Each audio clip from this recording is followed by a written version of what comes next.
Picture a kitchen. Not anything fancy, just the version you have in your head, the one from wherever you grew up, wherever you live right now. The kettle, the hob, the drawer that sticks, the smell that hangs in the air of every meal that was ever made in that room, soaked into the walls like years of quiet history. Now take it away. Not just the appliances, not just the cooker, all of it. The shelf, the sink, the fireplace, any possible mechanism for producing heat, for boiling water, for making something cold into something warm inside your own four walls. Now add 2 winters without enough coal, 1 child who is 5 years old and has a cough that won't break, 1 husband who's been to the docks 6 mornings in a row and found work on exactly 2 of them, and 7 pennies on a ledge above a cold fireplace which represents every resource you have in the world and which must cover today, tomorrow and the day after that. And no, there is no one you can borrow from, because everyone you know is in the same position or worse. That is not a hypothetical. That was Tuesday and Wednesday and most of Thursday too, in Bermondsey, in January 1873. We're going back there tonight, not as visitors with notebooks, not as historians squinting at census records. We are living it, 1 woman, 1 day, everything she would have seen and smelled and carried in her hands and survived. So I make these history stories, and every now and then someone asks me why I spend so much time in the parts of the past that were dirty and cold and hungry, instead of covering the coronations and the cathedrals. And the honest answer is that the cathedrals are still there. You can go look at them on a Tuesday, but the 7 pennies and the cracked window and the child with a cough, that version of London doesn't have a monument, doesn't have a blue plaque on a wall, doesn't have a guided tour. And it was the life of more people than you can comfortably imagine. Get comfortable. Here we go. The first thing you notice when you wake up is the cold. Not cold as weather. Cold as a thing with weight and intention, pressing down on your chest through the thin blanket, working its way under your collar, settling into the joints of your fingers where they've crept out during the night, and curled on the mattress beside your face. You bring your hands back under and curl them slowly, working the stiffness loose, feeling the ache run from the knuckles up toward the wrist. It takes longer on some mornings than others. Today it takes a while. The child is beside you. His name is Jem. He's 5 years old and he is asleep with his knees drawn up and his mouth very slightly open, and his breath makes the smallest cloud in the air between you, just barely visible, a tiny private cloud, gone before you can quite see it, and then there again. You've been watching this for an hour in the way you sometimes wake before dawn and lie very still watching him breathe, not anxiously exactly, but with a low-level attention that never quite turns off.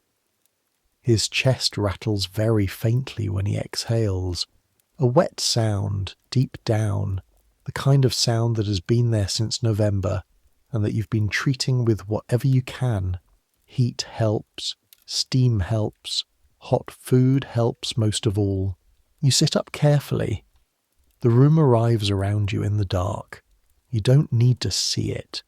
You know it the way you know your own hands.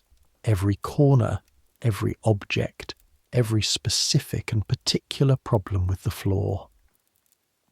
The room is roughly 12 feet wide and 10 feet deep. You've never measured it, but you've counted your paces enough times to be sure. In those 12 by 10 feet there is the bed, which takes up a third of the space. A wooden chest that holds everything you own that isn't on your body. 2 dresses, your husband Thomas's other shirt, Jem's spare set, 2 extra blankets that are not very extra anymore because they're both on the bed right now. The papers, baptism, marriage, the letter from Thomas's mother. A chair with one short leg that rocks if you don't sit dead centre. A small table the size of a card table that serves as everything. Eating surface, writing surface, the place things go when your hands are full and there's nowhere else. And the fireplace. The fireplace is cold. You burn the last of the coal Thursday evening. Today is Saturday. There is no kitchen.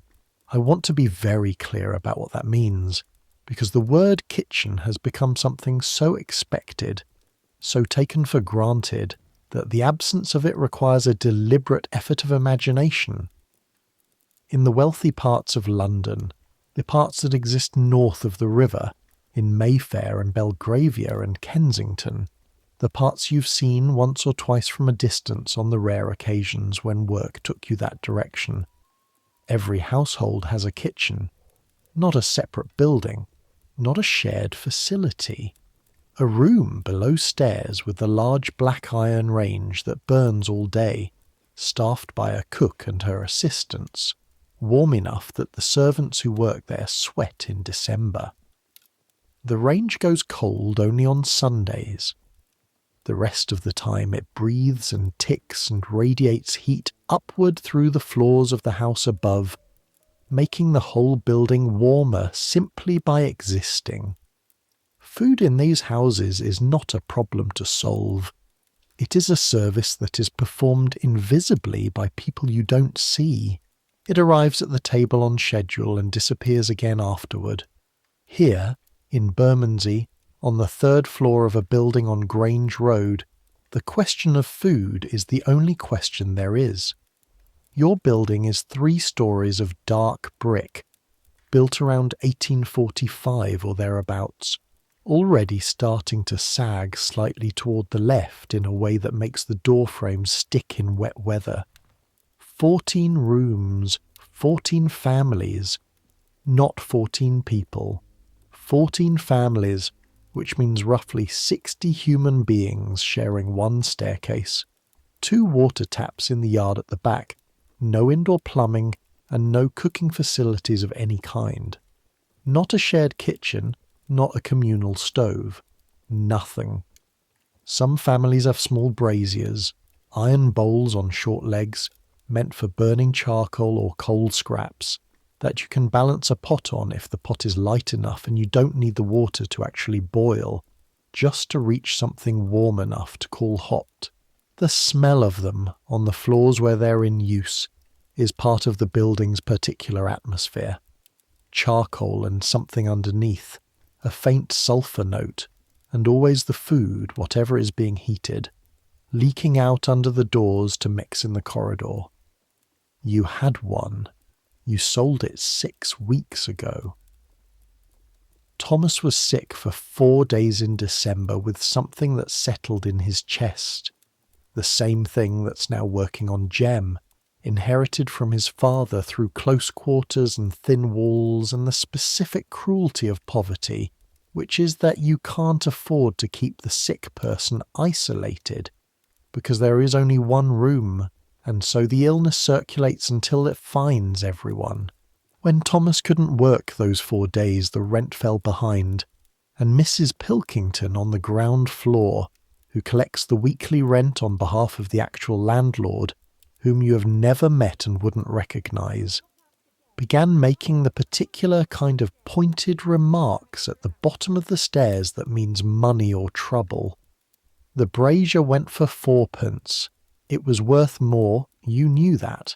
But when you need money today, you don't have the luxury of waiting for the right buyer. So now there is no brazier. There is the fireplace, which requires coal you don't have. And there are 7 pennies, which are everything. You get out of bed in the dark. Your dress is on the chair where you left it. The fabric is rough wool, dark blue once, now a sort of dark grey nothing from washing and wear and the particular fading that happens when you can't afford to replace things. and so they become a paler version of themselves. It's stiff with cold, and it smells of the room. You notice that smell less and less now. You've been breathing it so long that it's become your baseline, your normal, what air smells like. If you stepped outside and came back in, you'd smell it again. Damp plaster and old tallow from the candle you burned Tuesday, and something underneath that's just the smell of close living, the smell of bodies and worn fabric in a small space. It's not a terrible smell, it's just real. You dress quickly, because being half-dressed in January at 5:30 in the morning is a particular misery. Then you go to the ledge above the cold fireplace and pick up the 7 pennies, one at a time, feeling their weight, their different textures, some smooth, some rough with use, one with the nick on the edge where something hit it once. You count them, though you know the number. Counting is planning. Planning is the only thing you have. 2 pennies into your pocket for the morning, 5 pennies on the ledge, you go out.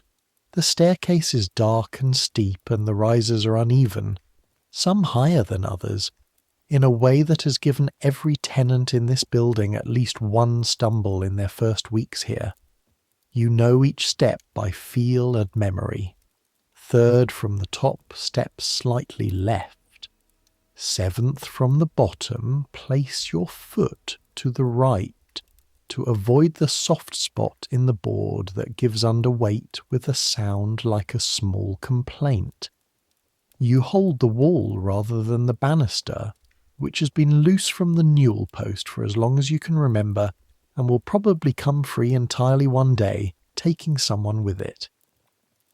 Behind the doors as you pass, sleeping people. The Murphys on the 2nd floor keep a dog, and the smell of it, warm and animal, comes through the wood of their door. Mrs. Hatton and her sister on the 1st floor do piecework sewing until very late, and their light was still showing under the door when you went to bed last night, that yellowish strip on the landing. On the ground floor, the Connollys, 6 children in a room only slightly larger than yours. The smell there is the fundamental smell of many people together in a confined space, bodily and warm, and always, always the smell of bread. The Connollys always seem to have bread. You've spent more time than you would admit trying to understand how they manage it. Out the front door, never locked, 14 families need to come and go at all hours, and onto Grange Road. The cold outside is different from the cold in the room. The room cold is stale and contained, the same air breathed over and over all night. This cold is alive. It comes off the road and the buildings and the river somewhere east of you, damp and moving, carrying everything the city has put into it over its long night of burning and working and never quite stopping. Coal smoke, wet stone, horse dung, the leather smell from the tanneries that sits over this neighbourhood like a permanent resident, and underneath all of it something older, something mineral and river dark, the smell of London itself. Your breath goes out in a long white cloud. You've lived here 3 years. You grew up in Essex, the daughter of a farm labourer, and the cold there was also cold, but the air was different. Clean is the word, though it barely translates into something that makes sense here. You came to London because Thomas was here, and Thomas was here because the docks pay more than the fields, and the docks pay more than the fields because London needs things to arrive, and someone has to unload them. And casual labourers are cheap and plentiful and interchangeable, and the men who organise the hiring know this, and use it accordingly. Thomas left before you woke. You heard him go. The creak of the door he always means to oil, the particular quiet of a man trying not to disturb anyone. He went to the docks because a man he knows told him there might be work, a ship from Hamburg with timber, needing extra hands. Whether there's work depends on things neither of you controls. Whether the ship came in on time, whether the foreman who does the hiring recognised Thomas's face from previous days and thought well enough of him, whether 30 other men who all needed the work as badly showed up at the same gate, and the foreman could only take 15. On bad mornings, Thomas comes home at noon with nothing. On good mornings, he comes home at dark with 2 shillings, sometimes 2 and 6, which passes directly from his hand to yours, because you are the one who keeps track of what needs to happen with money. And Thomas trusts this with a completeness that is both touching and slightly exhausting. You plan for the bad morning. Grange Road is quiet at this hour, except for the people moving toward work. Dock workers, mostly. You can tell by the build and the clothing, the heavy canvas jackets and the particular walk of men who are already tired before the day begins. The walk of people who know what the next 12 hours hold and are not excited about it. A cart somewhere behind you, the sound of wooden wheels on the wet stone of the road, the horse's breath in the cold, the driver hunched on his seat saying nothing, 2 women ahead of you moving fast, heads down, going the same direction you're going, toward the junction with Bermondsey Street. The coffee stall is on that corner. It's been there every morning you've been in this part of the city, which means it was there before you arrived and will almost certainly outlast your time here, which gives it the quality of a fixed point in what is otherwise a fairly unstable landscape. The man who runs it is Mr. Webb. You don't know his first name. He has never offered it, and you have never asked. He's in his 50s, stout, always in the same dark coat with the collar turned up, and on particularly cold mornings he wraps a scarf twice around his neck and ties it at the side in a knot that always ends up slightly off-centre, which you have noticed and never mentioned. He stands behind his stall with the same expression every morning. Not unfriendly, not warm, just professionally present. A man who is exactly where he has decided to be and has made his peace with it. You have never seen him flustered. You have never seen him surprised. Whatever happens on Bermondsey Street at 6 in the morning, Mr. Webb has seen it before. The stall is a wooden cart on wheels. He wheels it here from wherever he stores it at night, a journey you've never witnessed but that you imagine as its own small ritual. The sound of the wheels on sleeping streets before the city properly wakes. On the cart are 2 large tin urns heated from below by charcoal burners, one for tea and one for coffee, and they've been burning long enough that by this hour the urns are hot and steaming, the steam rising off them and catching the first grey light. Beside the urns, a wooden shelf holds slices of bread and butter, thick slices cut from yesterday's loaves, and usually a tray of penny buns, dense, slightly sweet, heavy enough to hold you for several hours if you eat them slowly and drink enough tea alongside. There's already a small queue, 4 dock workers, and the woman you see here most mornings whose name might be Sarah, and who always gets the same thing and always eats it standing up, looking at the road, not making conversation. You join the line. The dock workers get their coffees and move off quickly, carrying the thick china cups in their big hands, and you step up. "Mornin'," you say. "Mornin'." Mr. Webb is already reaching for a cup. 2 years of the same transaction has made it nearly automatic. 2 teas, and whatever bread there is. He doesn't ask about butter. He knows. He cuts 2 thick slices from the loaf at the back, spreads them with butter from a dish he keeps covered, wraps them in a torn piece of paper. One hand fills a cup from the tea urn, strong and dark, the other fills a second. He sets them on the counter. You hand over 2 pennies and a halfpenny, and he makes change with the practised indifference of a man who makes change 1,000 times a day. and has stopped thinking about the individual transactions. 2.5 pennies, that leaves 4.5 for the rest of the day and all of tomorrow and Sunday.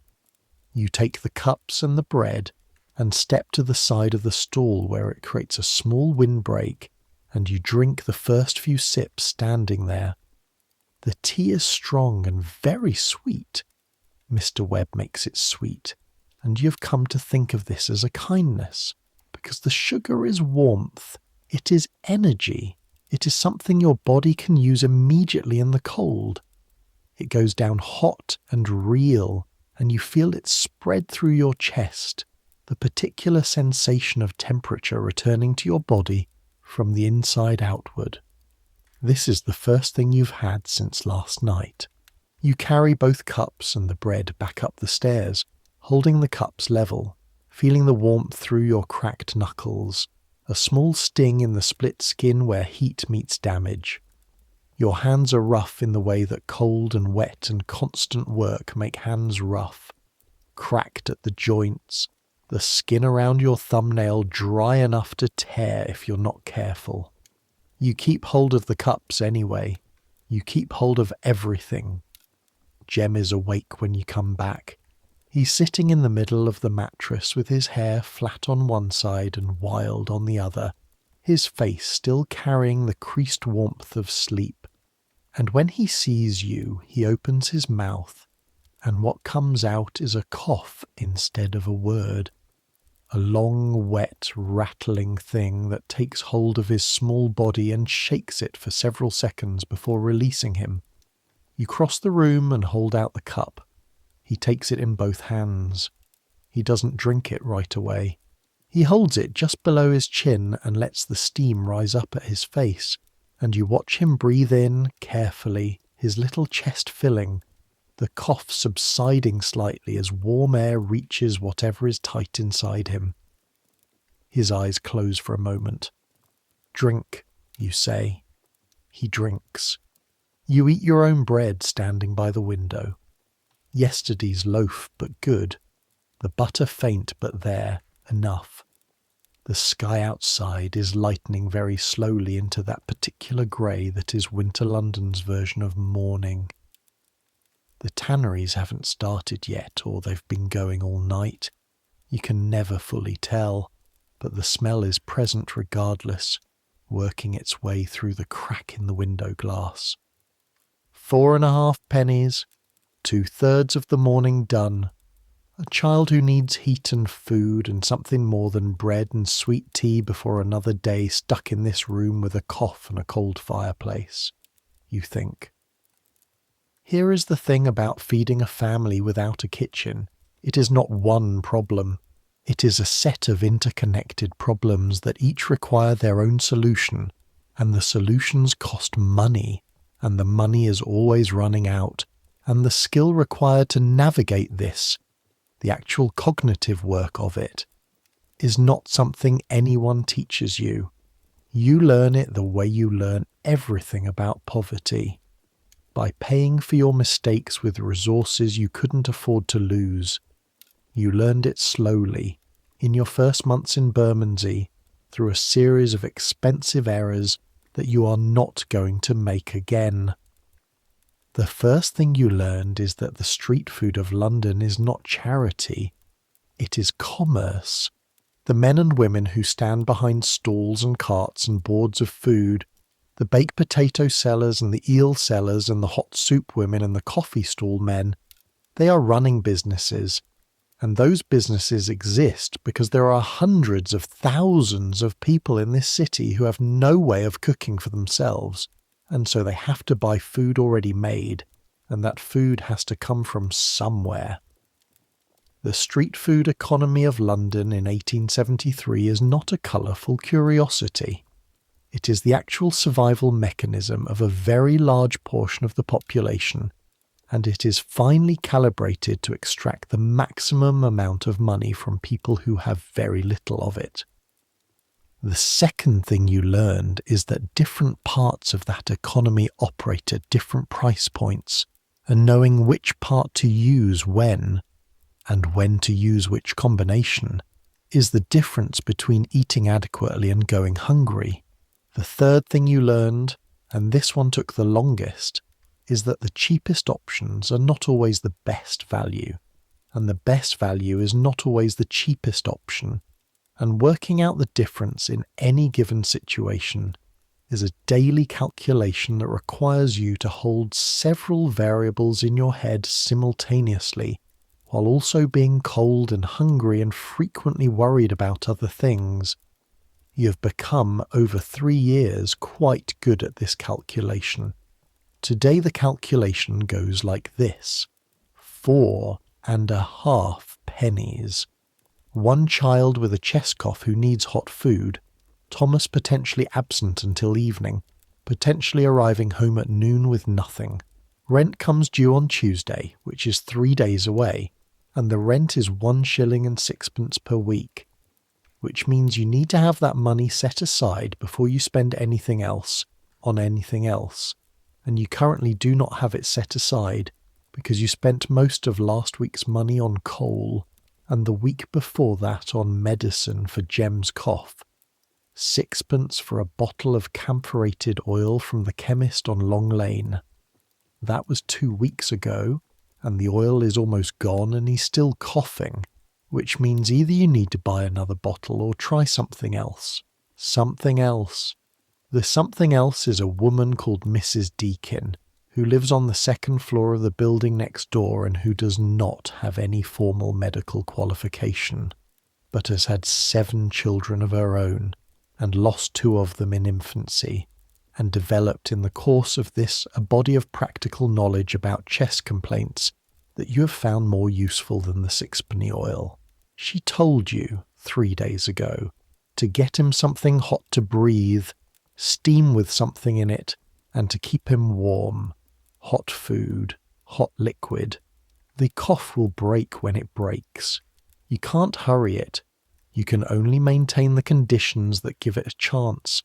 Which brings you back to the 4.5 pennies and the question of hot food. There are 3 places within easy walking distance of Grange Road where you can get hot food for very small amounts of money. The first is the Cook Shop on Bermondsey Street, 3 doors down from the coffee stall which opens at 7 in the morning and sells hot food all day.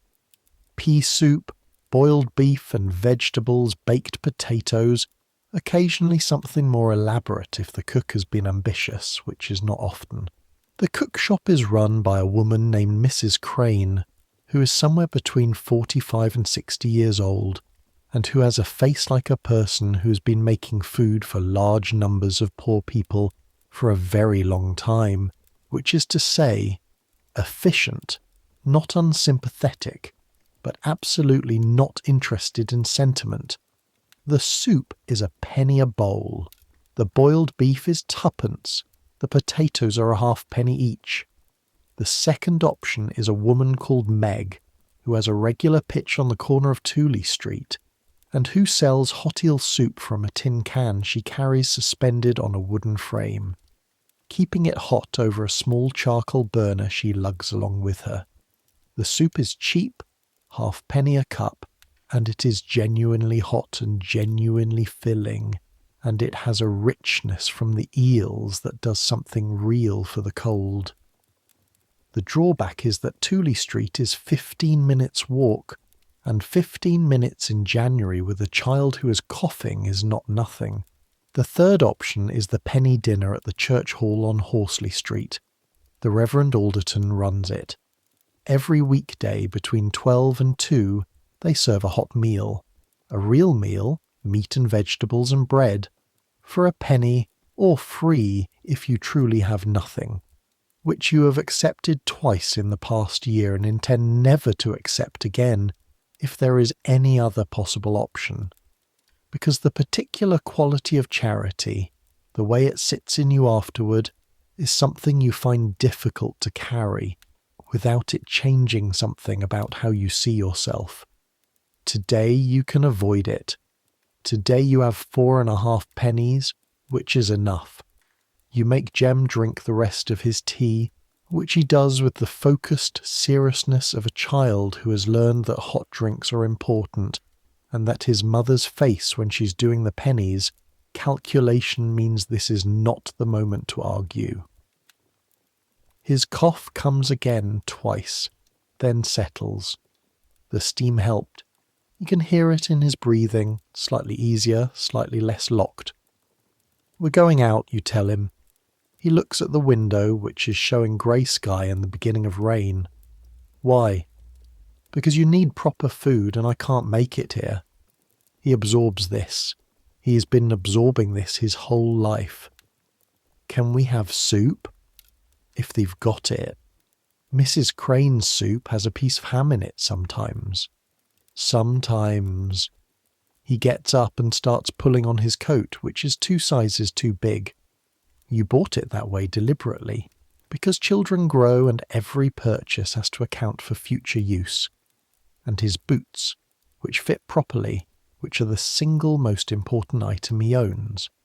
Boots that fit. Boots that are not letting in water.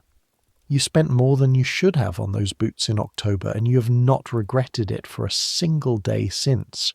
Wet feet are the start of everything bad.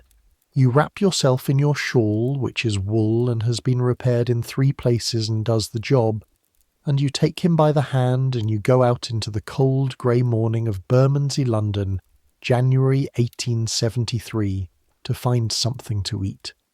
The streets are fuller now, 7 o'clock getting toward 8, and the morning shift of the city is in full motion.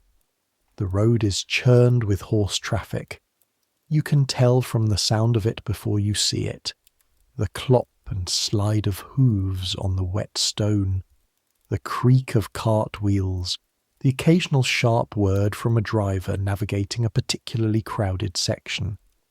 The smell of horses is distinct from the smell of the tanneries, warmer and more forgiving, somehow more alive.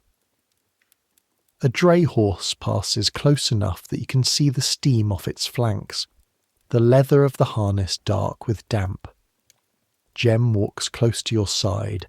He knows the street rules the way all children in this neighbourhood know them, not because anyone sat him down and explained, but because he's been walking these streets since he could walk, and the rules have entered him by osmosis. Don't stop in the road. Stay near the buildings. If a horse is coming, get flat against the wall and wait. Never look directly at a man standing still on a corner, unless you're ready for a conversation you don't want. He knows not to look at the man on the corner of the alley between the tanner's yard and the pawn shop. You know too. He's been there most mornings for 6 months, and he is not waiting for work. The cook shop smells before you see it. That's actually the thing about cook shops, the thing that makes them such a constant point of navigation in this part of the city. They announce themselves through smell, through that combination of boiling meat and root vegetables and something floury and warm that is recognisable from half a street away, that triggers something very primitive in your body before your mind has even consciously noticed it. You're suddenly, acutely, viscerally hungry in a way you weren't quite a moment ago. Jem's hand tightens in yours. He smells it too. The cook shop is a narrow room, not much wider than 2 people standing with their arms out, with a counter running across the back and the kitchen. Real kitchen. Proper range. The real thing. Visible beyond through a half door. The range is going full now. 2 large pots on the top and something in the oven at the bottom from which comes a drier, denser smell. Bread or something baked. Behind the counter is Mrs. Crane, who is already serving, moving with the compact efficiency of a person who's been working this counter since before you arrived and will be working it after you leave. There are 5 people in the queue ahead of you. This is normal. The cook shop serves a breakfast rush, not like a coffee stall. Slower, people here are eating rather than drinking and going, taking a few minutes to stand at the narrow shelf along the wall and eat from the bowl before handing it back and moving on. The bowls are rented, the same arrangement as Mr. Webb's cups. They go with you and come back because crockery costs money. You watch Mrs. Crane work. She serves without looking up, spooning from the right pot for this customer, the left for that one, taking coins and making change in a single fluid motion. No conversation beyond the necessary. What do you want? How many? That'll be. She is not rude. She is not warm. She's simply concentrated on the work, which is an enormous amount of work for one person, and she's doing it without any apparent strain or resentment, which you find, on most mornings, quietly impressive. The queue moves. When you reach the counter, she looks up. She recognizes you, not with any particular warmth, but with the professional recognition of a woman who knows her regular customers. Her eyes go briefly to Jem and then back to you. Soup, you say. 2 bowls. Pea today, bit of bacon in it. Jem makes a small sound beside you. Not words, just sound. 2 bowls, you say. Please. 2 for 2 bowls of pea and bacon soup. Mrs. Crane spoons it from the left-hand pot, thick and hot. A real soup, not watered down the way some places do it. You can tell by the weight of the bowl, the colour of the liquid, the way the steam comes up dense rather than thin. She sets them on the counter. You hand over 2 pennies. The shelf along the wall has space for 2 people. You stand next to a young man you don't recognise, who's eating with the focused speed of someone who has somewhere to be and is making every second count, and you set Jem's bowl in front of him first. He picks up the spoon. He doesn't cough once, the whole time he eats. The warmth goes into him, and whatever is tight in his chest loosens very slightly, and his colour improves, just perceptibly, and he eats the whole bowl without stopping, which is the first time in 3 days he's eaten a full portion of anything. You eat yours slowly. The soup is good. Not good by the standards of a kitchen with resources and time. Mrs. Crane is feeding as many people as possible for as little money as possible, and the goodness of her soup is an act of efficiency, not generosity. But good in the way that all hot food is good when you're cold and have been managing on bread and tea since the previous evening. The pea has body to it. The bacon pieces are small but real. The liquid is hot enough that you have to blow on each spoon, and the steam rises up and warms your face while you do it. Around you, the cook shop hums with the quiet business of people eating. It is not a social space. Nobody's here for conversation.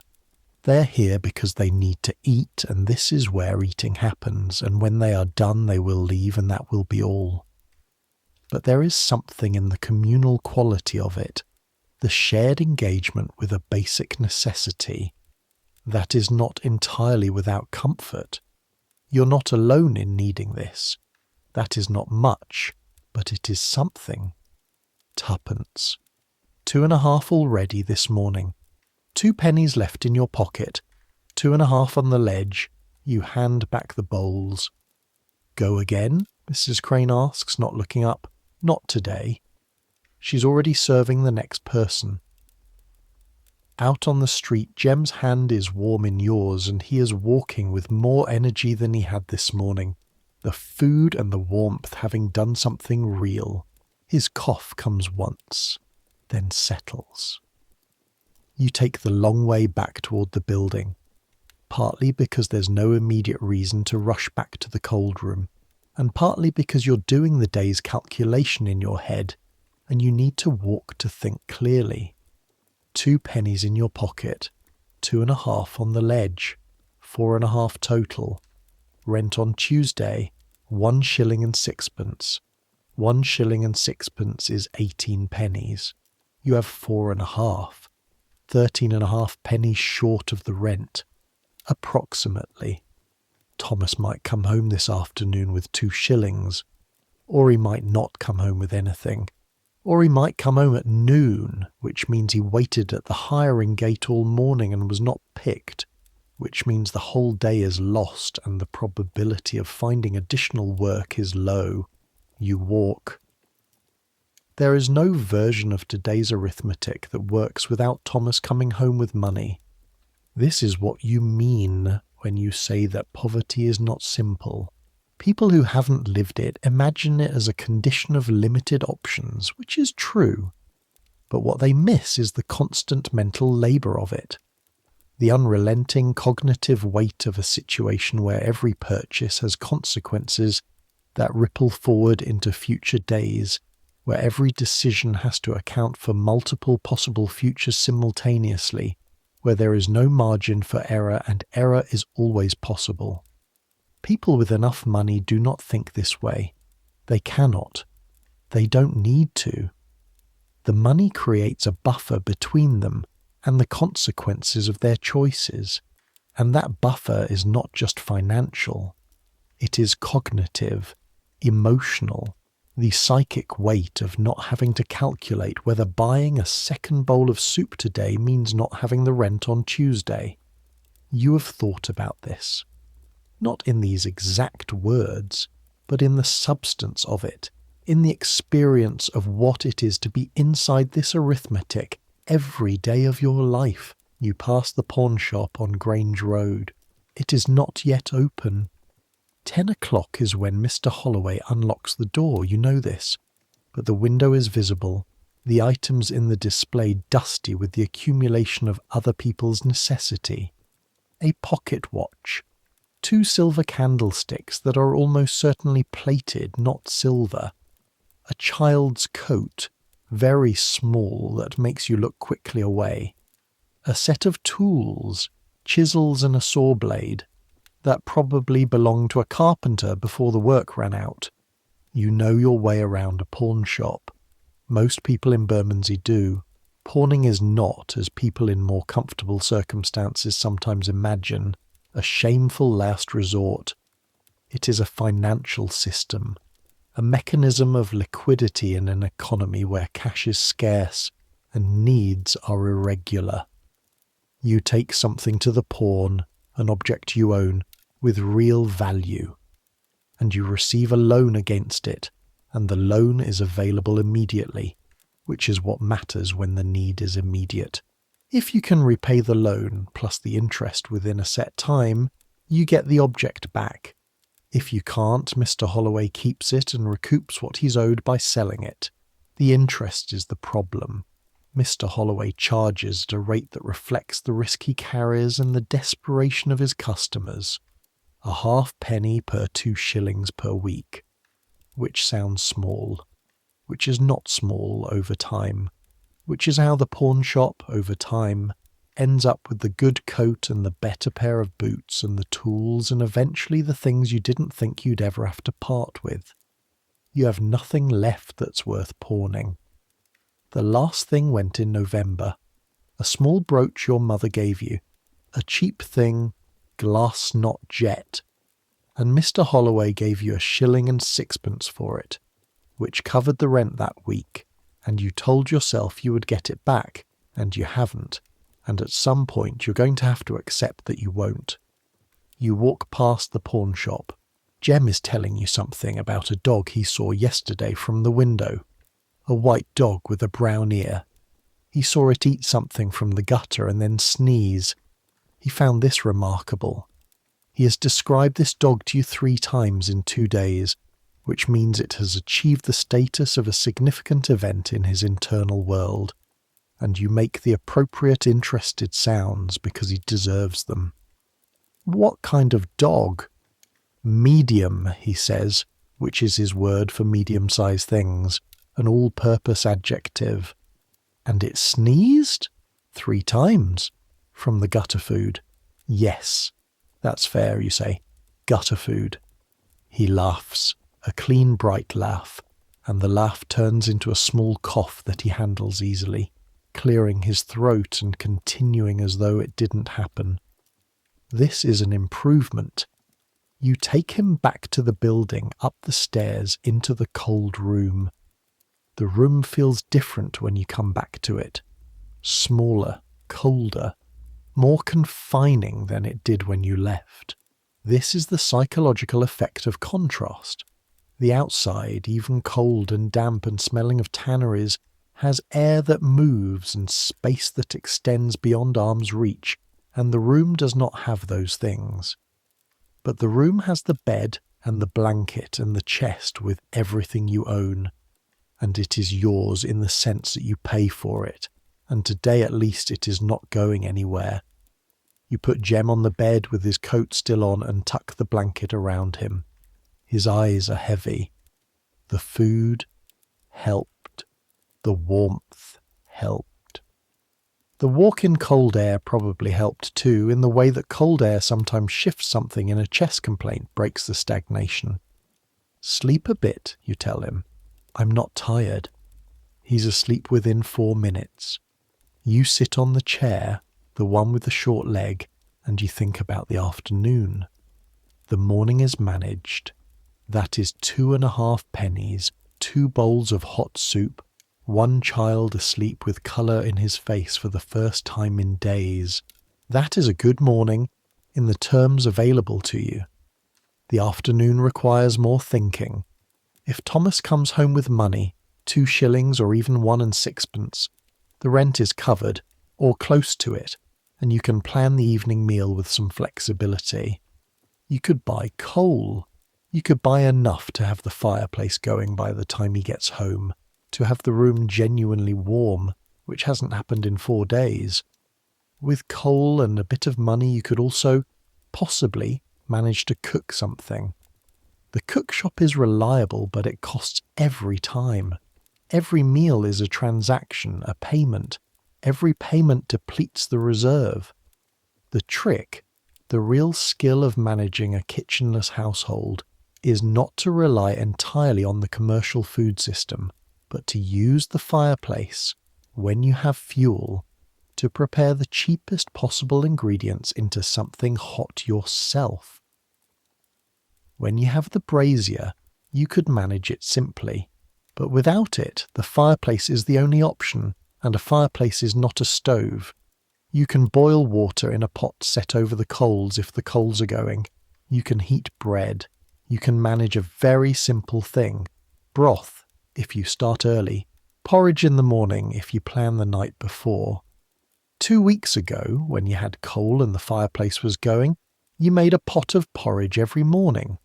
Oats cost 4pence for a pound from the shop on Long Lane, and a pound of oats makes enough porridge for a week of mornings, which is the best value calculation you've found.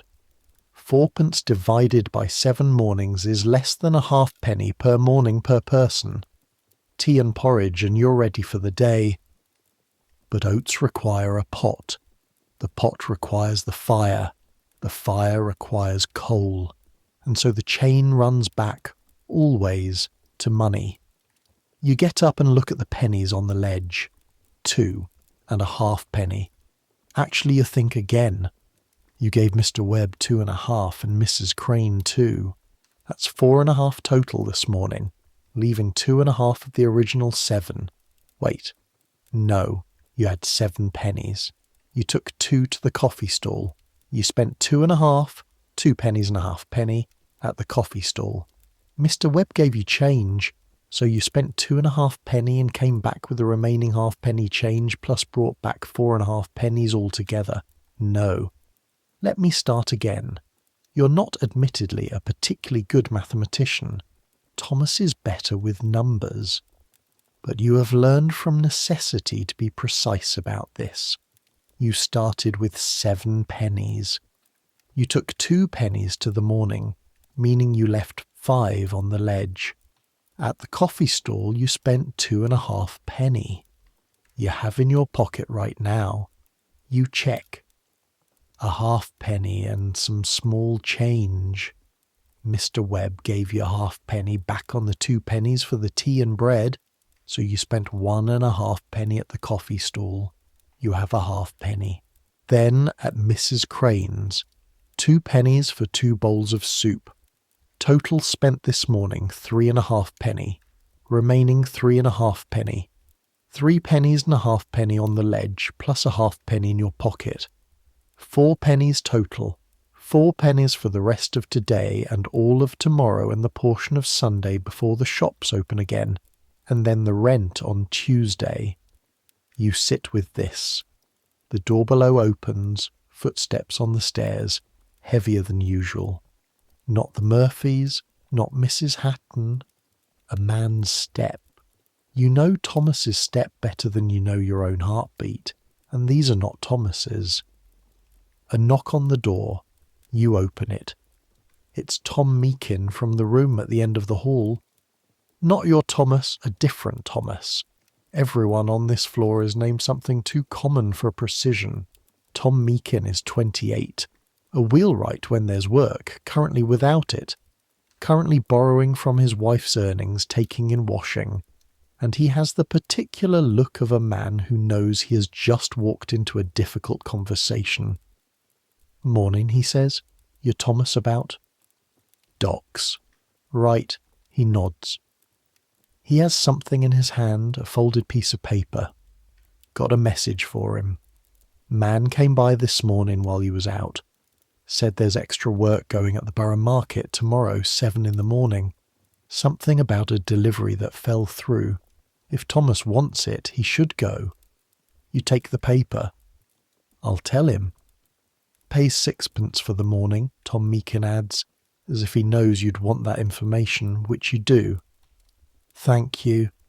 He nods again and goes back down the hall. You close the door. 6pence tomorrow morning. If Thomas gets home today, and if the message reaches him in time, and if he's not already committed to something at the docks, if every sentence in your life has 3 ifs in it, you fold the paper and put it in the chest, on top of the letter from Thomas's mother. Jem turns in the bed and coughs once, still asleep, and then is still again. The morning is half done.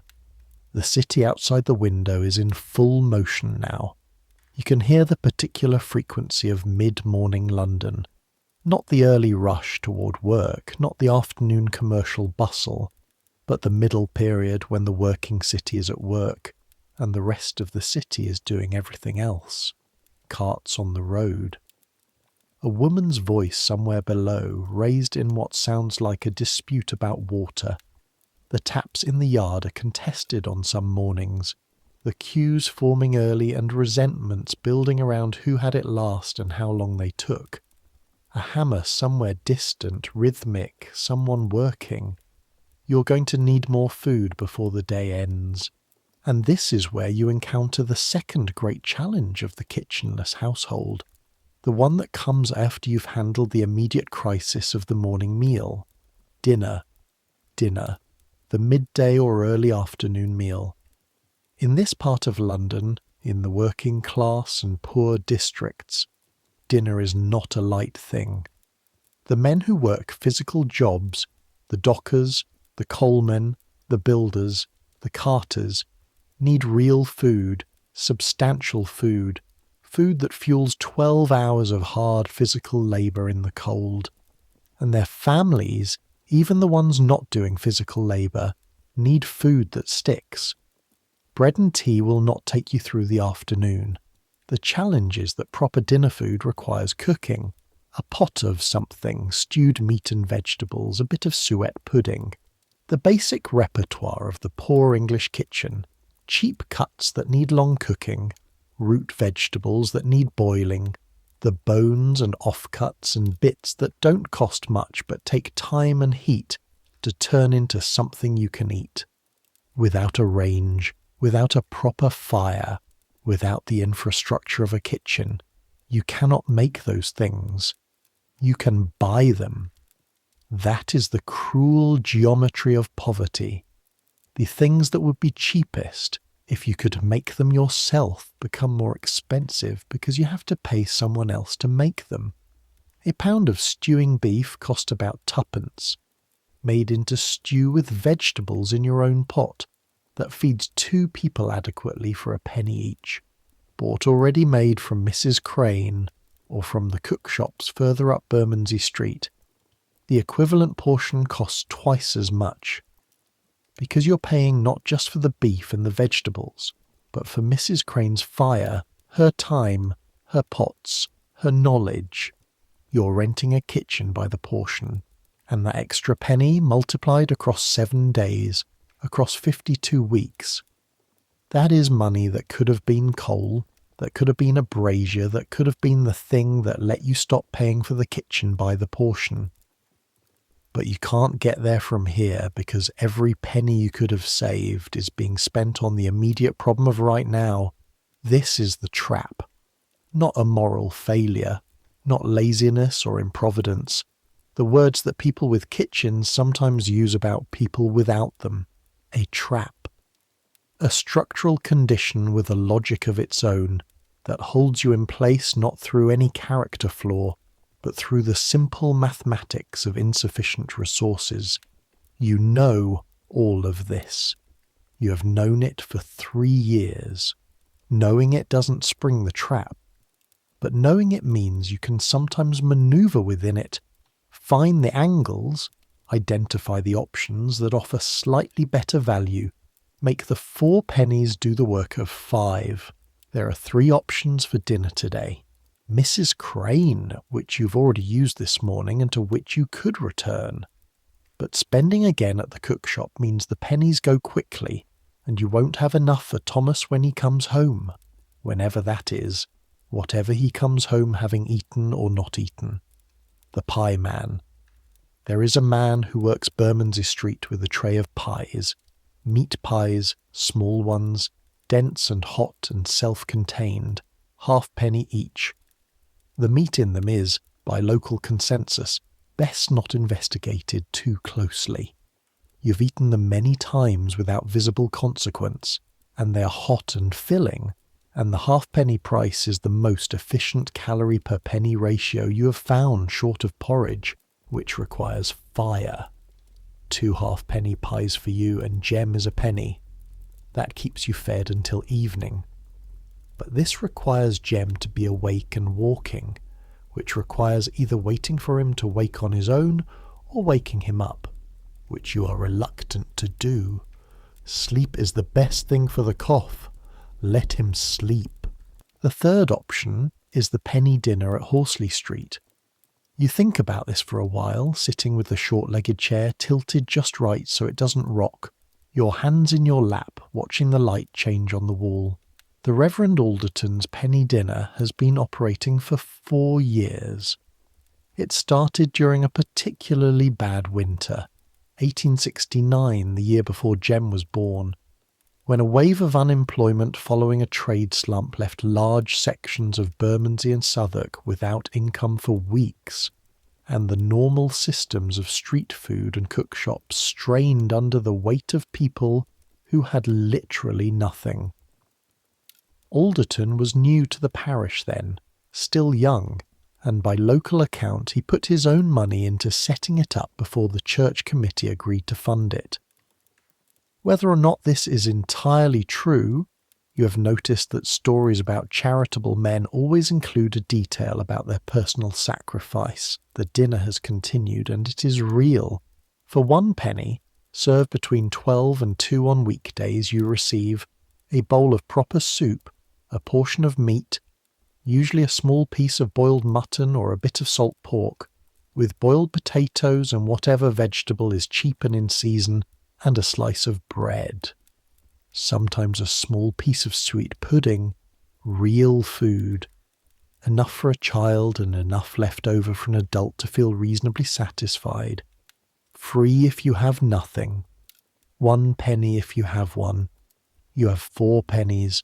You have 1 penny for the dinner. You should not be embarrassed. And yet, you sit with the feeling for a moment. It is not quite shame.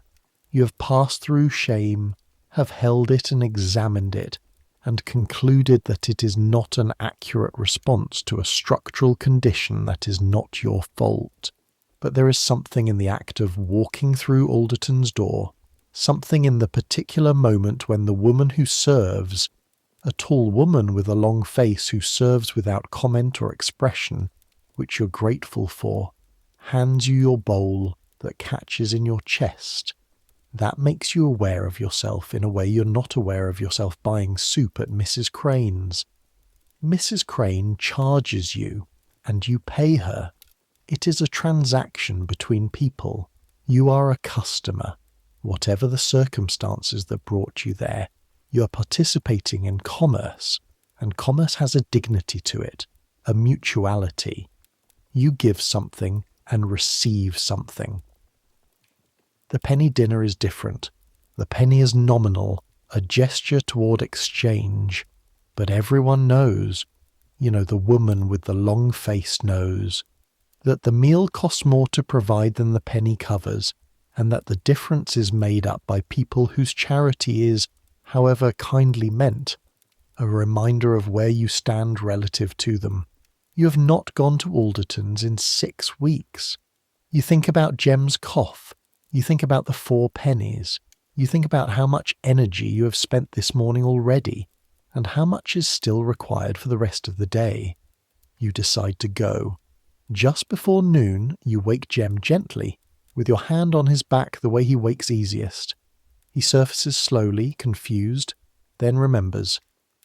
Are we going somewhere else? Yes. Mrs. Crane. Different place. He takes this in. The church one. You look at him.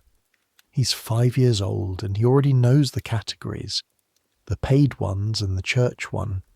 He's filed this information without apparent judgment, the way children absorb the contours of their lives as simply the shapes of how things are. Yes, you say. He nods and gets up and puts on his boots.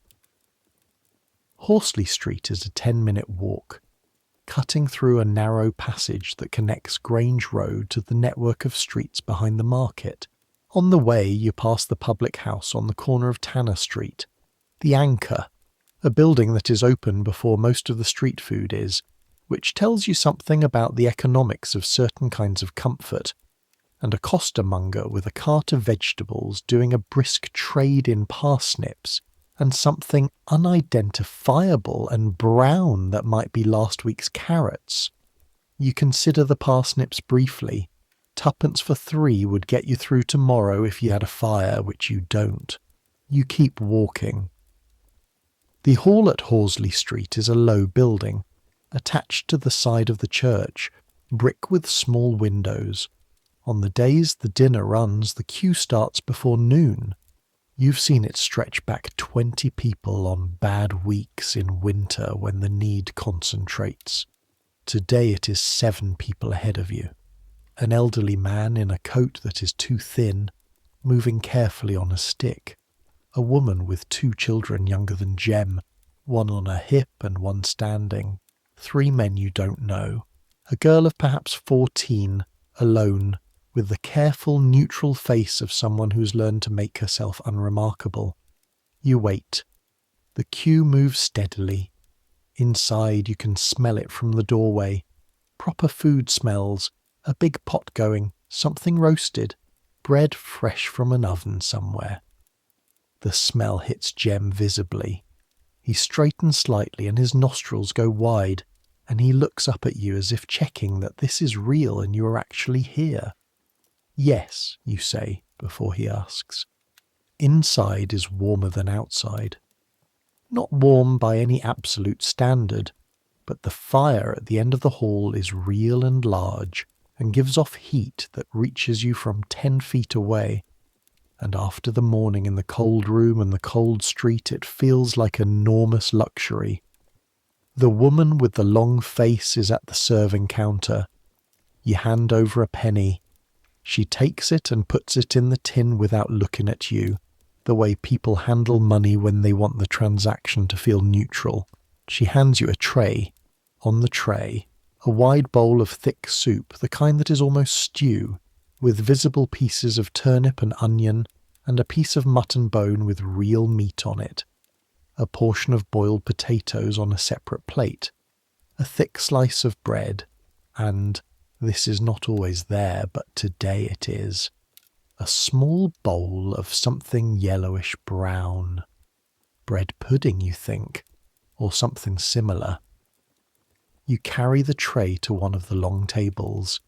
Jem sits across from you and picks up his spoon immediately, and you let him go ahead while you take off your shawl and fold it over the bench, because it is warm enough in here to be without it, and you want that warmth on your back and shoulders for as long as you have it. You eat. The soup is very good. You are aware that you've already had soup today, that this is an unusual day in that respect, a 2-soup day, and you file this awareness somewhere quiet and eat the soup because it is good, and because your body wants it, and because sitting in a warm room with hot food in front of you is a thing that only takes on its full meaning after a morning of managing on bread and tea in a cold room. Jem eats without speaking. This is unusual. He eats with the complete focus of a child who is genuinely hungry, and his colour continues to improve, and the cough doesn't come once during the meal. When he finishes the soup, he looks up. "Can I have the pudding?" "It's your pudding." He picks up the small bowl and eats it in 4 spoonfuls, entirely unself-conscious about the speed of it. And when he puts the bowl down, he looks like a different child from the one who woke up coughing this morning. Children's reserves are shallow, and they refill fast. This is both hopeful and frightening, depending on the day. You eat your potatoes slowly, watching the hall. It is about half full. The long tables seat 40 people, and today there are maybe 20, spread unevenly along the benches, mostly not making eye contact with each other. The particular etiquette of shared misfortune is to leave people their privacy. You don't ask and you don't offer, you eat and you leave, and the not asking is a courtesy that everyone extends, because everyone here knows that they are in a place that requires explanation, and none of them want to be asked for theirs. An old man 2 seats down is eating very slowly, cutting his piece of mutton into small pieces with a knife that shakes in his hand, and his face when he manages a piece of the meat is a face that is trying very hard to appear normal and not quite succeeding. His coat has a hole near the elbow that he has pulled the fabric over to cover. His boots are broken at one sole, the toe lifting away from the upper, and he has tied it closed with a piece of cord. He sees you looking, and you look away immediately. Not from embarrassment, from the recognition that being watched while eating is an unkindness when you're eating like this, in a place like this, and you know this because you know how it feels. A boy of about 12 comes around and collects the empty bowls. He's quick about it, practiced, moving between the tables with a stack of them in his arms, not looking at faces. You take your bread and Jem's bread, both of you have some left, and wrap it in the paper from Mr. Webb's bread slices that you still have in your pocket. The wrapping is easy and automatic. Bread you don't eat now is bread for later. You do not leave food behind when there might not be more. The woman with the long face notices this, and she does not say anything, which is the correct response. You put your shawl back on. You take Jem's hand. "Thank you," you say to the woman with the long face as you pass the counter. She nods.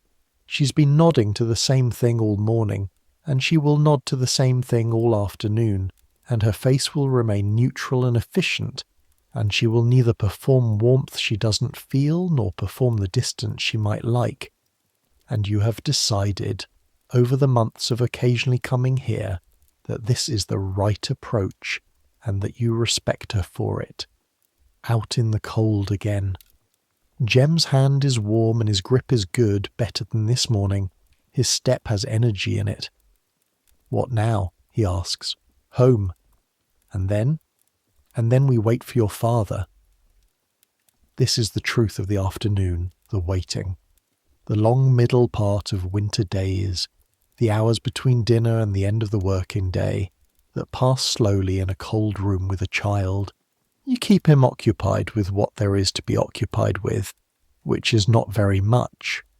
The view from the window, the dog story retold, the careful construction of something from 2 wooden spools, and a piece of string that you have carried in the chest for exactly this purpose.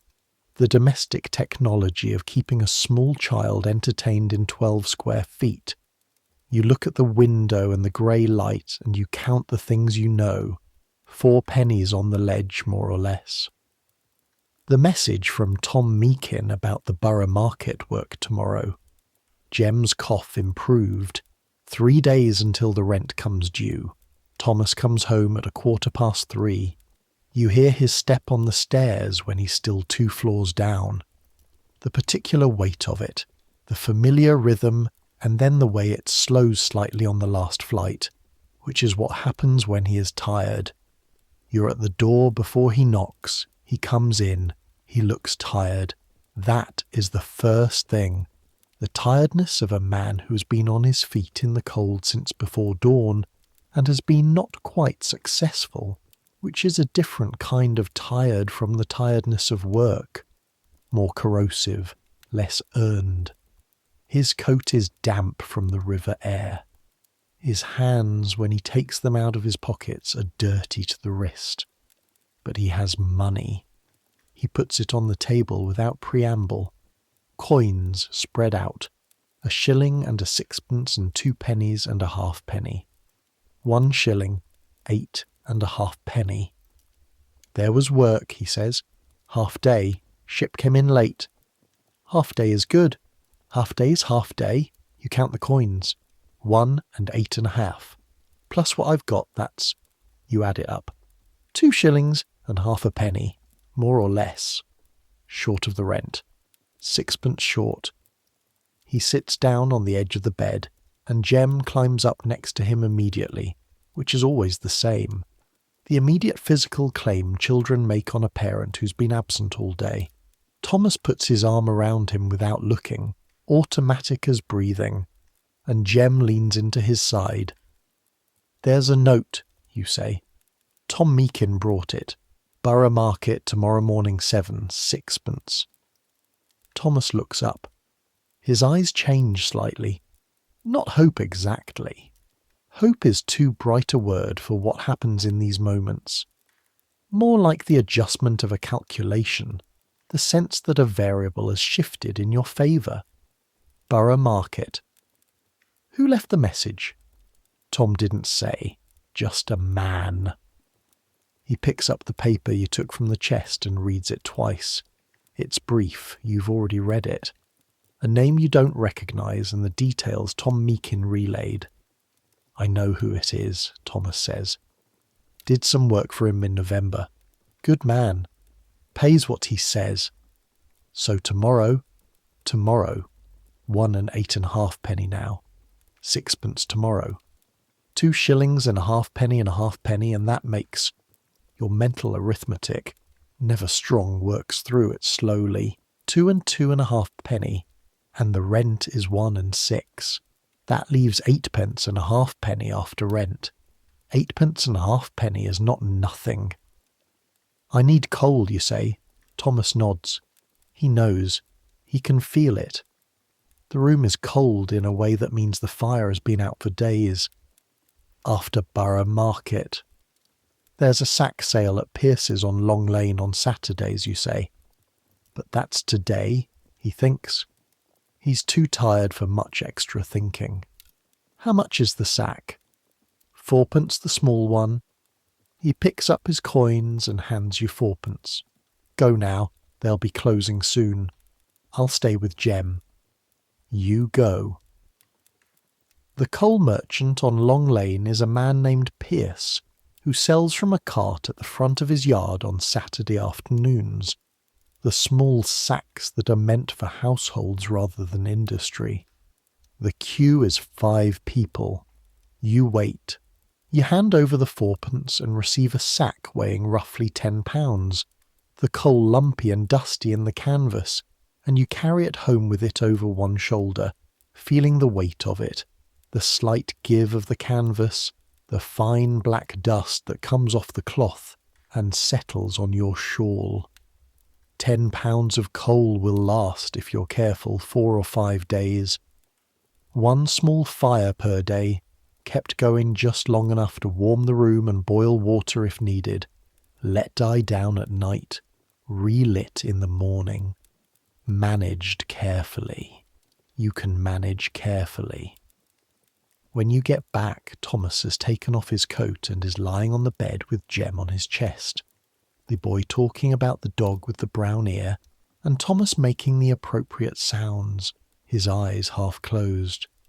The room still cold, but slightly warmer for having 2 people in it. The particular animal heat of living bodies. You lay the fire. This is a skill. There are people who lay fires badly. Too much coal too soon, smothering it. Too little, letting it go out before it catches. You have laid this fire hundreds of times, and you know it. A handful of the torn paper from your pocket at the base, then the smallest bits of coal you can find at the bottom of the sack, placed in a rough pyramid, then 2 larger lumps on top. You strike the match. You have 4 left in the box, a calculation that has its own weight in your mind, and hold it to the paper, watching the small orange flame take hold and creep along the edge. The paper goes, the small coal catches. You wait, crouched, watching. The fire takes. It takes another 20 minutes for the room to feel it, for the coal to begin its slow retreat from the walls. But it begins. You can feel the first breath of real warmth when you hold your hands out at the right distance. And the particular quality of heat from burning coal is different from every other kind. Deeper, steadier, more mineral, with a faint smell of something very old about it. Jem has gone quiet on Thomas's chest. You look over. Thomas is asleep, his mouth slightly open, one arm hanging off the bed. Jem is awake, watching you with the fire, watching the small orange light in the grate, with the same complete attention he gave his soup. "It's working," he says. "It's working. Can we have something hot for supper?" You look at the remaining coins. You think about the wrapped bread from Horsley Street still in your pocket. You think about the fire now burning steadily, and the pot on the floor near the chest, which is a good pot, a real pot, one you've managed to hold on to through everything, through the brazier and the pawned brooch and the sold coat and everything else. "I'll make something," you say.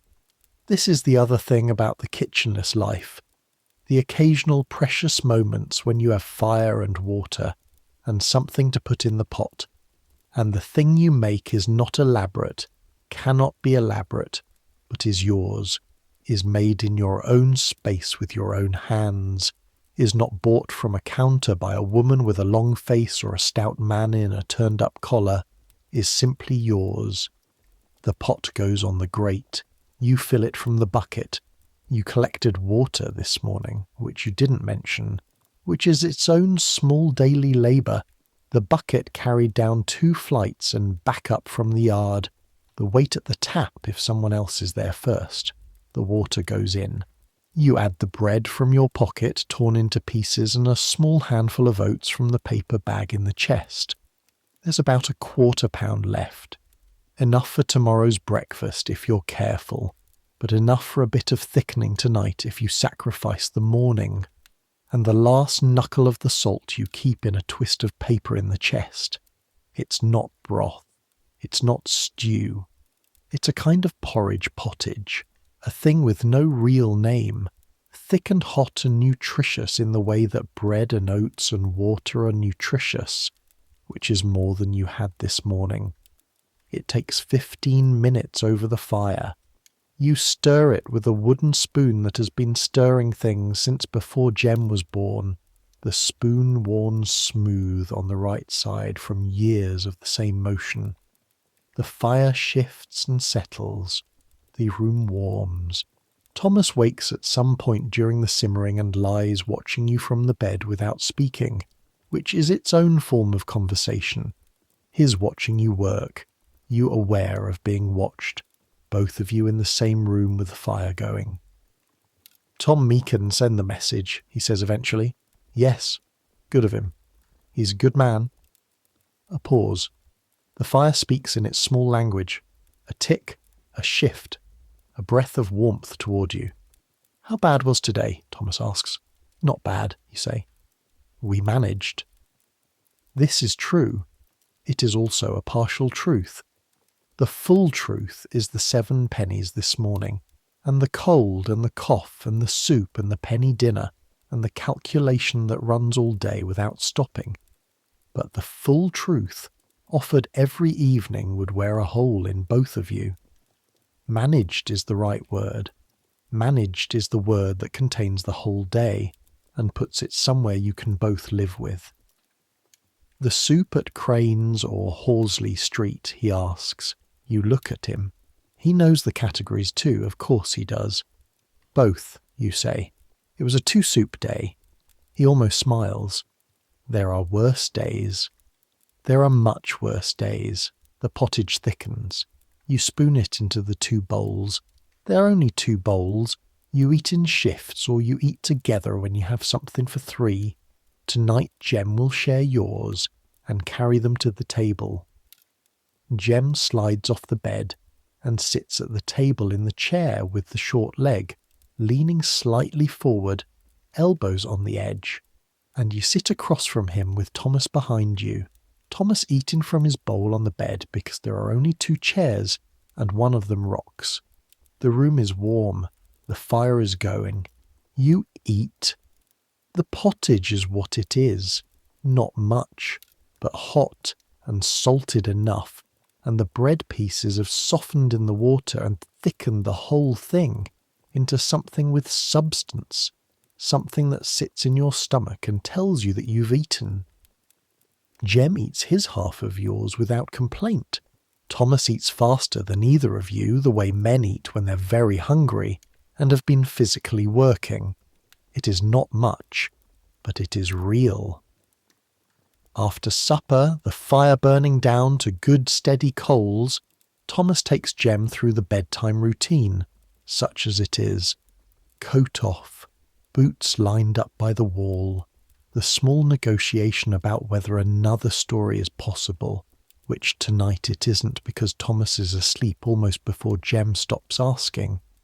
You sit by the fire for a while. There's a kind of silence that belongs specifically to this hour. After the day's managing, after the supper, after the child is settled, when the room stops being a site of logistics and becomes simply a place where you are. The fire makes the only sound, a slow, domestic breathing, the shift of coal as it settles, the faint tick of the great metal expanding in the heat. You think about the day. 4.5 pennies in the morning. A child with a cough that needed feeding. The coffee stall and Mr. Webb's professional nod, tea and butter bread in the cold. Mrs. Crane's soup and the specific excellent fact of bacon in it. The count and recount of the coins on the walk back. Tom Meakin at the door. The penny dinner and the woman with the long face who takes the penny without drama and gives you food in return, which is the right way to do it. Thomas coming home with 1 8.5, which was not enough and was also enough when you added the message about Borough Market. The coal from Pierce's, the fire laid and caught, the pottage made in your own pot with your own hands over your own fire, 2 shillings and half a penny minus 4 pence for coal is 1 8.5 penny. Minus the 2.5 you spent this morning before Thomas came home is your arithmetic struggles and then arrives 1 shilling and 6, which is exactly the rent on Tuesday. Exactly. And tomorrow 6pence from Borough Market, which is tomorrow's food. You have managed. This is the arithmetic that runs beneath every day of this life. the constant negotiation between what exists and what is needed, the daily near miss that you navigate through skill and knowledge, and the accumulated understanding of where the cheap hot food is and when to go there, and how to make a pot of water and bread and oats into something that counts as a meal. Outside, the city does what it always does. It never stops, not fully. The sounds of the evening, tavern noise further down the road, a cart, a dog, the watchman's call somewhere east of you marking the hour. Come through the window and the cracked glass and the stuffed rag and settle around the room like a kind of company. Jem coughs once deeply in his sleep, then nothing. The fire settles. You add one more lump of coal, just to keep the warmth in the room a little longer. You think about kitchens, not yours. You've never had one, not in London, but the one you grew up with, in your parents' house in Essex. A long low room, stone floor, a big iron range that your mother kept burning from October to April. The smell of it in winter, the coal and the baking and the soup that was always on in some form. Your mother cooking without thinking about it, the way you do something that's simply part of how you exist. You've thought about that kitchen many times since you came here, have imagined, in the way you imagine things you cannot have, what it would be like to have a range, to wake up and light it and have it going by the time the child woke, to have water heating while you dressed, to put a pot on and have it ready by evening without any of the logistics, without the counting and the planning and the purchase and the carrying. 3 years in this room and you have become expert at the thing you have, which is the city. The city is your kitchen, all of it. Mr. Webb's stall and Mrs. Crane's counter and Meg the eel soup woman on Tooley Street and the Reverend Alderton's penny dinner and the pie man on Bermondsey Street and the bakery on Long Lane that sells yesterday's bread in the afternoon. The whole vast organism of London's food economy, built from necessity, kept going by the daily hunger of hundreds of thousands of people who live exactly as you live, in single rooms, without ranges, without kitchens, without the infrastructure of cooking. London in 1873 has roughly 3.5 million people in it. The majority of them are poor. The majority of the poor live in rooms like yours, single rooms, shared buildings, no private cooking facilities. Charles Booth, who won't publish his great survey of London poverty for another decade and a half, but whose work will confirm what you and everyone around you already know, will eventually calculate that roughly 30% of London's population lives in poverty. That is more than 1 million people. 1 million people navigating the question you navigate every day.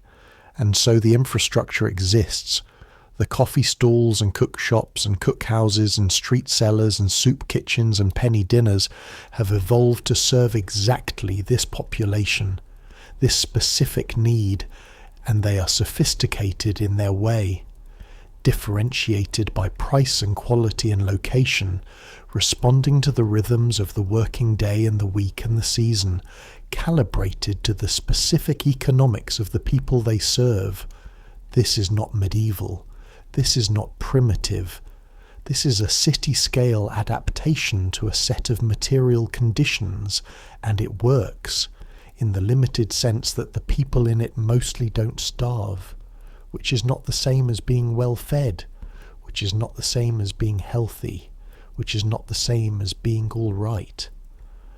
But mostly don't starve. That is what today amounted to. The fire is burning down. You add one more lump. It catches and breathes, and the light shifts on the wall, orange and slow. Thomas is deeply asleep, his breathing heavy and regular.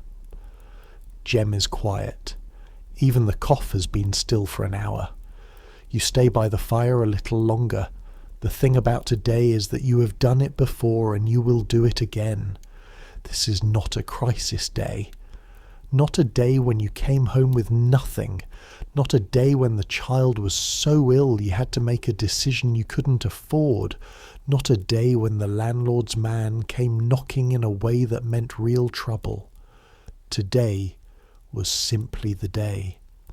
The ordinary day of an ordinary week in the ordinary life of a woman in Bermondsey in 1873 who has no kitchen and a child with a cough and a husband who is tired and good and trying, and 7 pennies in the morning that became, through management, through knowledge, through the accumulated skill of knowing exactly where to go and how much to spend and when.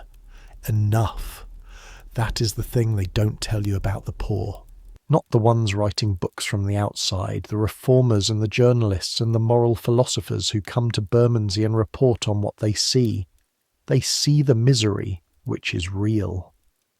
But they miss, most of them, the competence, the absolute relentless daily competence of people who have very little and make it work anyway. The knowledge of every price on every stall on every street. The understanding of which charitable institution is worth the dignity it costs and which isn't. The ability to make a meal from bread and oats and water and salt and make it taste like something. The management of pennies with a precision that no economist, no matter how brilliant, could quite replicate in the abstract, because it requires the information that only comes from living it, from knowing that Mr. Webb gives you a halfpenny change on the 2 pennies for tea and bread, and that Mrs. Crane's soup has bacon in it on Saturdays, and that the penny dinner at Horsley Street is free, if you truly have nothing, but that the woman with the long face is worth a penny if you have one, because you would rather be a customer. You pull your shawl tighter. Outside, the city does what it always does. Inside, fire, warmth, sleeping people, the smell of the coal and the cold and the remains of the supper, and you, sitting in the unsteady chair, watching the light shift. You have 4 shillings worth of problems, and 4 shillings is what tomorrow might bring if everything goes right, which it won't entirely, because it never does entirely, but close enough, close enough, close. The fire settles to coals. You get up quietly and bank the fire. Push the remaining coal to the centre, arrange it so it will hold a little heat through the night, slow down to embers without going fully out, so that in the morning you don't have to lay it fresh but can coax it back. You've done this so many times that the motion is instinct. The poker, the push, the particular position of the last lump. Then you go to bed. The mattress receives you. The blanket is thin, but the room is warmer than it was this morning. The fire has done its work in the walls, the plaster holding a little of the heat, and Thomas's warmth beside you, and Jem's warmth on the other side make the thin blanket enough. Your hands, when you curl them under the edge of the blanket, are still cracked at the knuckles. They'll be cracked tomorrow. They'll be cracked for months yet, until the weather turns. But they are your hands. They are the hands that laid the fire and carried the coal sack and stirred the pot and counted the pennies and wrapped the spare bread to bring home. They know what they're doing. You close your eyes. The fire breathes behind you, small and steady. The city outside continues in its way. The night traffic of London, the occasional shout and the cartwheels and the distant sound of something musical. A fiddle, maybe, from the direction of the Anchor, and it comes through the cracked glass and the stuffed rag and settles around you. Tomorrow, Borough Market at 7. 6pence. Coal still in the sack. Jem's cough hopefully better. The warmth of the room doing its work overnight. Rent on Tuesday. You can do this. You already know you can because you've done it before, which is not as reassuring as it sounds, but is also not nothing. The fire ticks. Jem breathes. Thomas breathes. You breathe. Somewhere down the road, the fiddle plays something you half recognize. The room is warm enough. The fire is holding. You're warm enough, fed enough, together enough. Not more than that, but that. Sleep comes slowly and then all at once, the way it does on nights when your body has used itself up entirely and simply requires the rest. No negotiating, no gradual dimming. You go from thinking to not thinking in a single step. From the warm room and the fire and the held pennies of tomorrow's calculations to the simple dark of sleep. And the city goes on outside the window, and the fire goes on in the grate. And none of it is your problem until morning. Until morning. And in the morning you will wake in the cold, and the pennies will be where you left them, and the questions will be what they always are. How do you feed a family when you have no kitchen? And you will answer the question the way you always answer it, the way 1 million people in this city answer it every day, through knowledge and management and the careful navigation of a system that was built from necessity and runs on it, and will run on it for as long as there are people too poor to have kitchens and too hungry not to have food. Which is to say, a long time yet. But that's tomorrow. Right now, there is only the dark and the warmth and the sound of breathing and the faint coal smell and the particular quality of sleep that belongs to people who have earned it. Take it. You've earned it. The sentries will pile up over Bermondsey. The tanneries will close and the air will change. The tenements will come down and go up and come down again, replaced by things you couldn't imagine. The river will be tamed, the plagues largely conquered. The daily search for a hot meal gradually, unevenly, never entirely resolved into something with more dignity. But in a cold room in January at the end of a day that required everything you had, a woman will close her eyes and hear the city going on without her for a little while.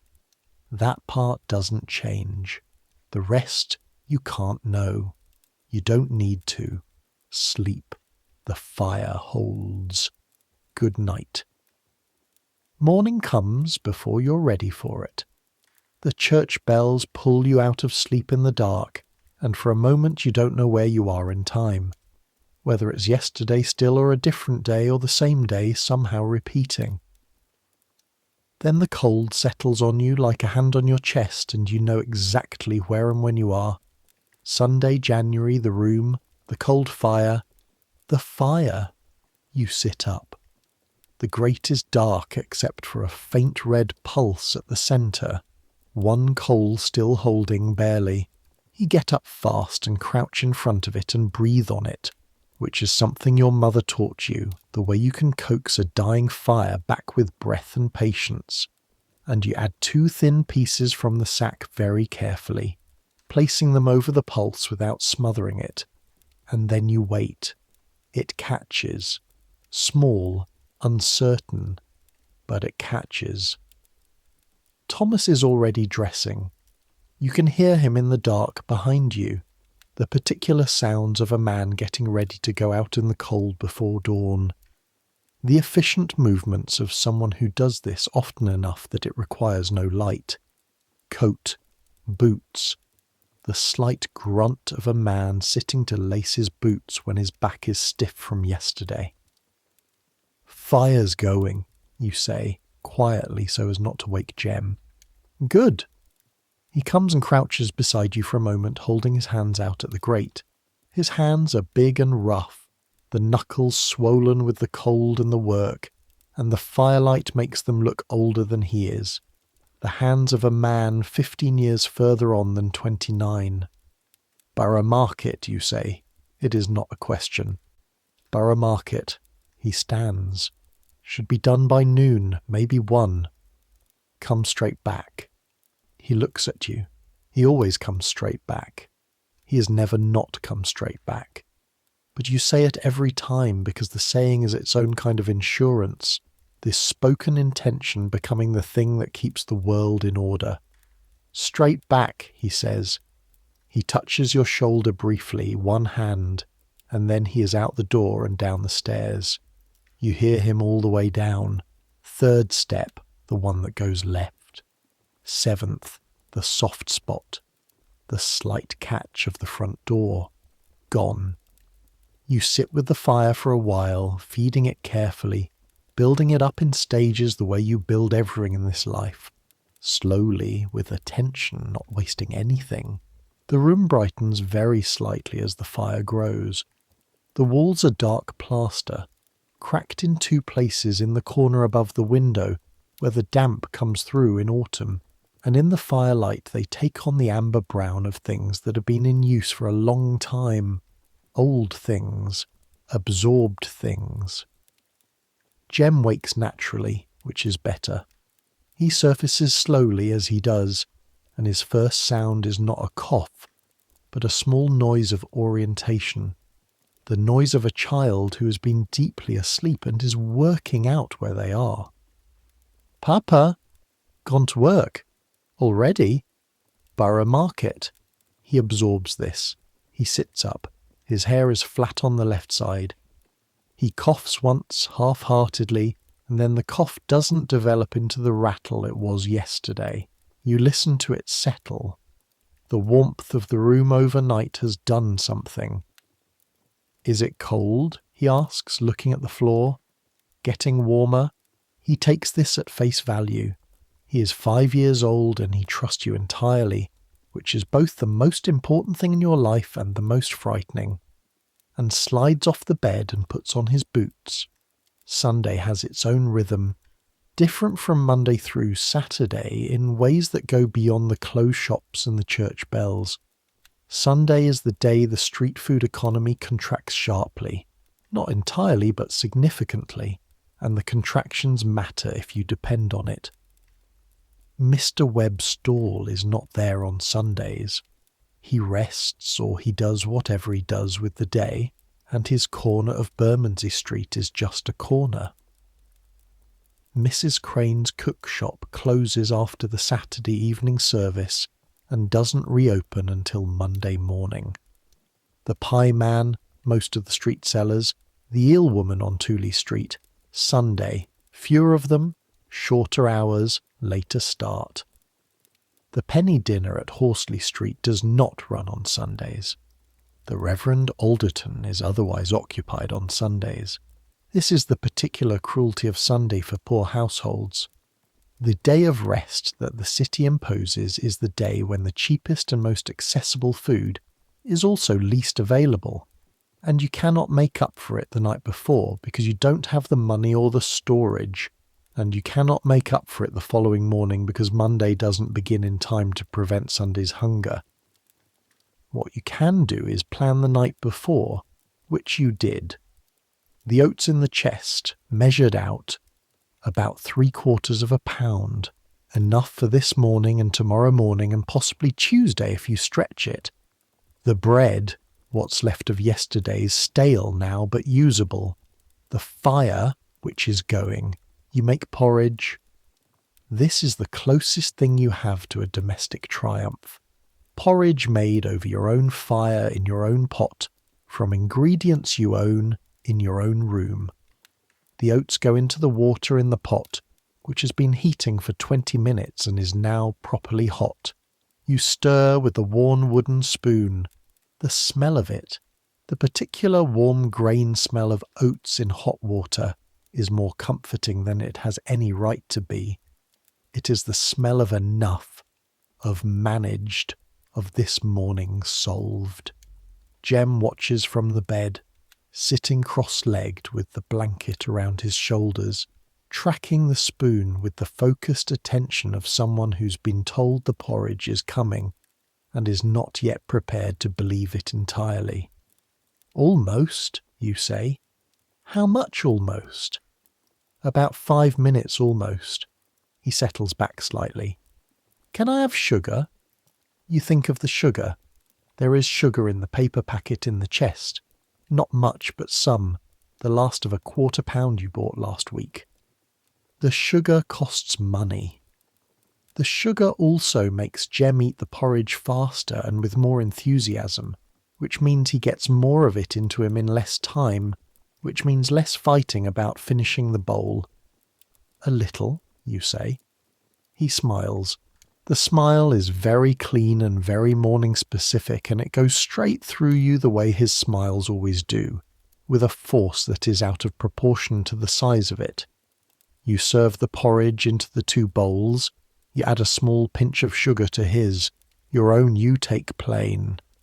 You sit on the chair with the short leg. He sits on the bed with the bowl balanced on his knees. And you eat, and the fire makes its small steady sounds, and outside the church bells are ringing for the first Sunday service.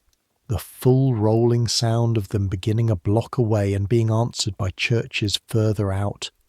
The way they always answer each other, the sound of them crossing the city like a conversation.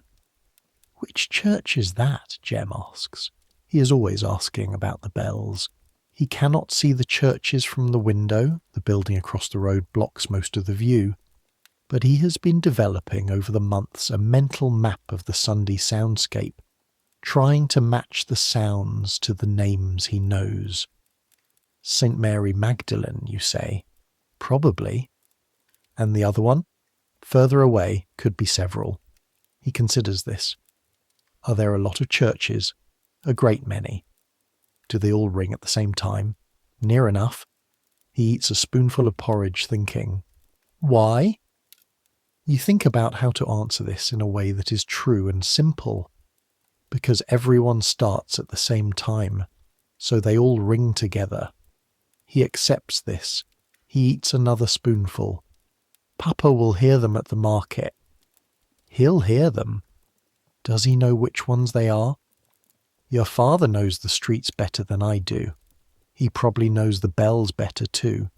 This satisfies Jem in a way that you recognise. The satisfaction of knowing that the person who is absent is nevertheless competently present in the world, doing the things they do, accountable to the same bells and the same Sunday that you are. You finish your porridge. You set the bowls aside and you think about the morning. Sunday morning in the life of a kitchenless household requires a different strategy than weekday mornings, and the strategy depends entirely on what you have in the room and what the fire can do with it. Today you have the fire going well now.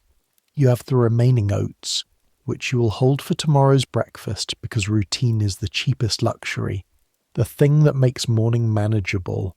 You have the end of the bread from yesterday, and you have, this is the good piece, the small piece of salt beef that Thomas brought home last week, and that you have been managing very carefully, using a bit at a time in the broth, keeping the rest wrapped in the paper at the bottom of the chest. There is enough salt beef left for a proper dinner. The salt beef is the size of your fist, roughly. Bought from the salt beef stall in the market for 3p, it was already cooked when you bought it, which is how street-sold salt beef works. It is prepared in bulk, boiled in great pots by the men who run the stalls, sold hot or cold by the slice or the piece, and it keeps for several days if the weather is cold, which January reliably provides. 3p for the beef. It has already provided 3 meals, supplemented by whatever else was going. Today's dinner will be the last of it, in a broth with whatever vegetables you can stretch to over the fire which is going. This is the pleasure, such as it is. When you have fire and ingredients and time, the calculation shifts. You're no longer buying someone else's kitchen by the portion. You are making the thing yourself, which costs less and tastes, this is important, this matters, better. Not because you are a better cook than Mrs. Crane, who has been doing this professionally for decades and is very good at it, but because the thing made in your own pot with your own hands and eaten in your own room has a quality to it that has nothing to do with the recipe. You cut the beef into small pieces. Jem watches from the bed. You have 1 carrot and 2 small onions bought Friday from the costermonger on the corner, And you cut these too, the knife on the wooden board that sits on the table, the sound of it familiar and domestic in the quiet room. Everything goes into the pot with water. You add a pinch of the salt and a bay leaf. You have kept the same bay leaf for 3 uses, which is 1 use more than most people would bother, and you set the pot over the fire. Then you wait. Waiting over a fire is its own occupation. You sit close, and you watch, and you stir occasionally, and the smell in the room changes as the broth builds, the salt and the meat coming into the water, the onion giving way slowly in the heat. Jem moves from the bed to the floor near the fire, sitting with his knees up, watching the pot with you. "When will it be ready?" he asks. "Midday." He looks at the window, trying to judge the light. He cannot tell midday from 11 o'clock by the light, but the attempting is its own version of learning. Is midday soon? Not soon, not late, in the middle. He settles this. He's quiet for a while, watching the pot. The salt beef broth simmers. The room fills slowly with warmth and the smell of cooking, and outside the Sunday city moves at its different pace, slower and less purposeful, the commercial noise of the week replaced by something more scattered. Fewer carts, more footsteps, people going to and from the churches, the occasional voice carrying in the cold air, distinct in the absence of weekday noise. At some point, Jem falls back to sleep. Not properly asleep, but that Sunday morning half-sleep of children who are recovering from illness and have eaten well, and are warm for the first time in days. He curls up near the fire, not quite touching it, his knees drawn up, his breathing slow and even and chest clear. You watch him sleep. You think about the salt beef, the 3p it cost, the fact that it has stretched across 4 days and is going to make a dinner today that a man working all morning at Borough Market will come home to and call a proper dinner, which it is, by the standards available to you. 3 pennies for 4 days of meat. It is the best value calculation in your repertoire, the one you're most proud of, the one that took you a year to work out fully. The trick is in the timing. Fresh meat, good fresh meat, a proper cut, costs more and goes off faster. But salt beef from the market stall is already cured, already cooked, already preserved, and the price reflects the fact that it is not a premium product. It is a working class product, a convenience food in the deepest sense of the word. Convenient for people who need to eat something that keeps, that doesn't require elaborate preparation, that can be stretched. The men who sell it have been selling it in London's markets for centuries, and the price is calibrated to the specific economics of their customers with the precision of a long practice. 3p, 4 days of meat, in broth, in potatoes, in the pottage last night. You've been working on this kind of knowledge since you arrived in London. The knowledge of where the cheapest usable food comes from, and how to extend it and what to combine it with, and what is worth the money and what isn't, and how to tell the difference. It is not the kind of knowledge that anyone values or acknowledges or calls by any particular name. But it is real knowledge. It is craft. It is the specific skill of survival in a specific set of conditions, as real as the skills Thomas carries on his hands, as real as anything Mrs. Crane does behind her counter. You add another piece of coal to the fire. The broth simmers. Around 10 o'clock, with the fire going well and the broth bubbling at the right pace, you decide to go out for water. The tap in the yard is at the back of the building, through the kitchen passage on the ground floor. There is a kitchen on the ground floor of the building, a shared one theoretically, but it is such a narrow and contested space, with so many families having claims on so little facility, that in practice it is used more as a passage to the water taps than as a cooking space. You've tried the kitchen twice. The first time the Connolly children were in it, and Mrs. Connolly was angry about something, and the atmosphere was tense enough that you left without filling your bucket. The second time the range was cold, because nobody had bought coal for the shared supply in 2 weeks, and the arrangement had broken down over who was responsible. You take the bucket. Jem wakes when he hears you moving. Can I come? Stay near the fire. He lies back down, accepts this. The passage is dim and cold. The ground floor is always colder than the upper floors. The heat of bodies and fires not reaching down here the way it reaches up. The kitchen door is open. Inside, Mrs. Connolly is doing something with a cloth and a pot, moving with the practiced speed of a woman who never has enough time. She looks up when she hears you. You nod. She nods. The tap is in the yard outside the back door. 2 of them, side by side, cast iron, original to the building, which means they're from a time when the building was considered adequate provision for 14 families, and nobody had thought through what 14 families actually needed. The water comes from the mains. In 1873, this is still relatively recent. The connection made in the mid-1860s when Bermondsey was finally included in the new water infrastructure. Before that, people in these streets drew water from wells or pumps that were shared with the river drainage and were, with some regularity, the source of the cholera outbreaks that killed people in this neighbourhood at a rate that the wealthier parts of London found abstractly tragic and practically untroubling. The cholera is not currently present. This is not something you think about with gratitude exactly, because you have never known it directly, but you are aware of it the way you are aware of other things that might have been and aren't, the specific absence of a particular kind of death. The water is cold. You fill the bucket from the left tap.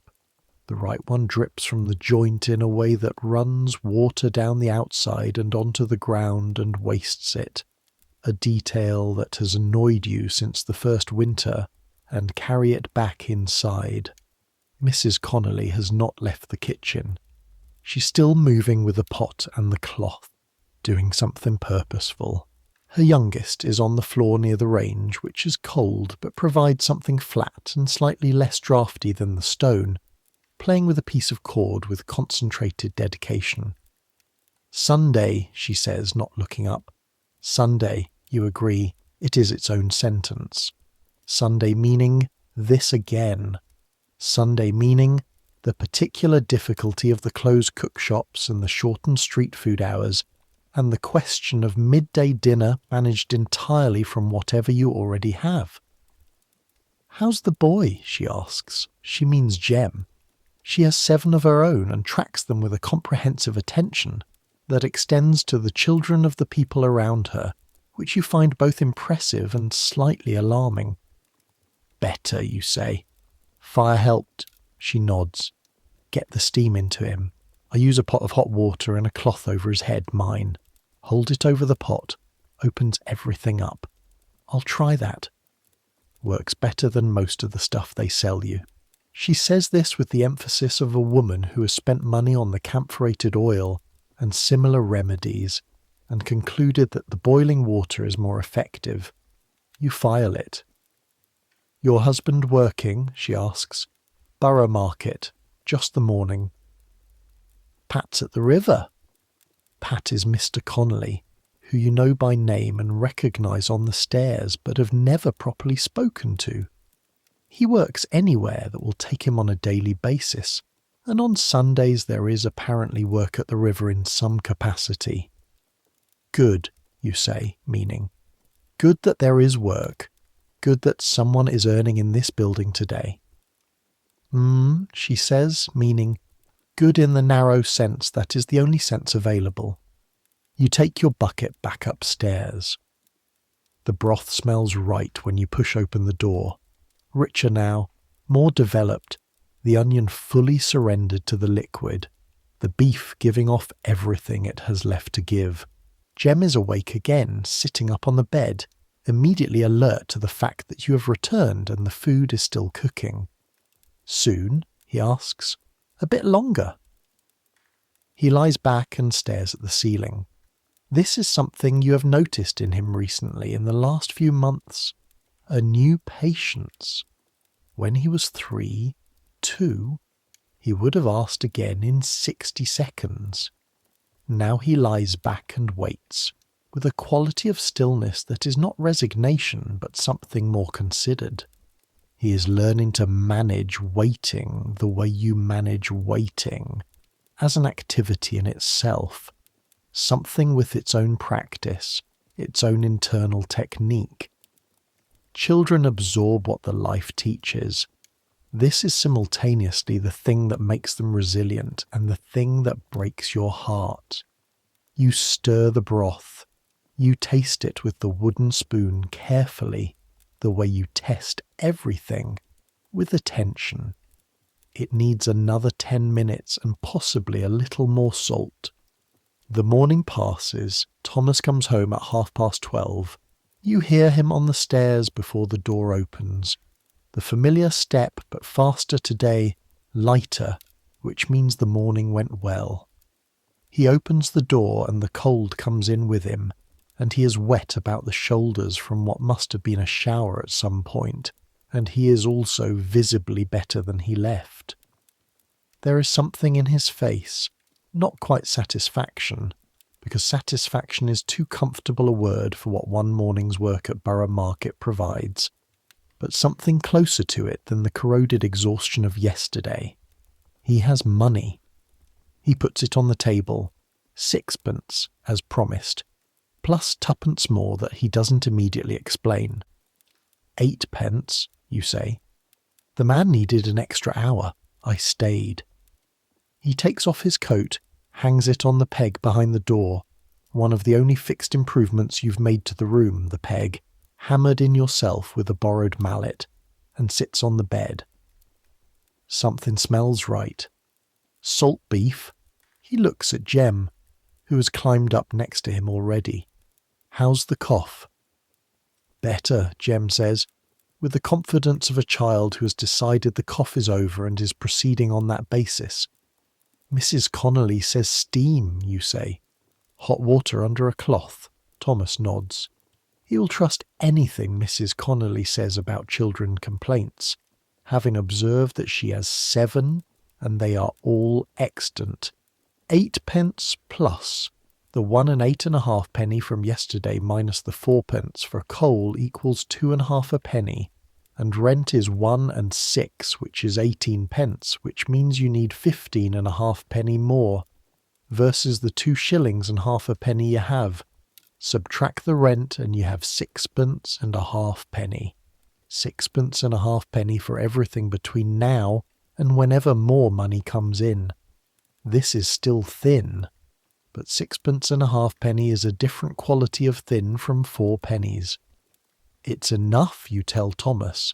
He understands what enough means when you say it.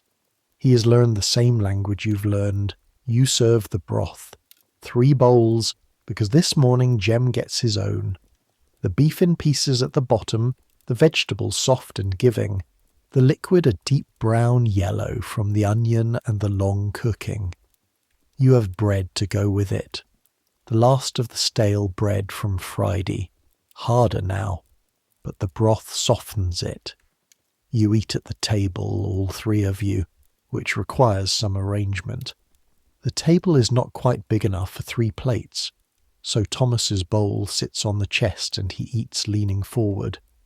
But the 3 of you are in the same room around the same food, and the fire is going, and outside the Sunday bells are still sounding their intermittent Sunday conversation across the rooftops of Bermondsey. Tell him about the dog, you say to Jem. The one with the brown ear. Thomas looks appropriately interested. Jem tells the dog story. The 3 sneezes, the gutter food. Thomas makes the correct sounds. Jem embellishes slightly. Now there are 4 sneezes and the dog also sat down after, which may or may not be true. The story has improved with each telling, the way stories do when they're repeatedly told to attentive audiences. You eat your broth and listen to your son tell a story about a sneezing dog and think about the 6pence and the halfpenny and the Tuesday rent and the barrel of coal in the corner and the fact that the room is warm and the broth is good, and all of this is true at the same time. Sunday passes.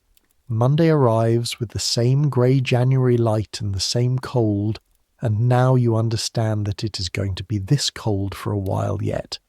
This is deep winter, the kind that does not apologise, that settles in and makes itself at home and intends to stay until late February at the earliest.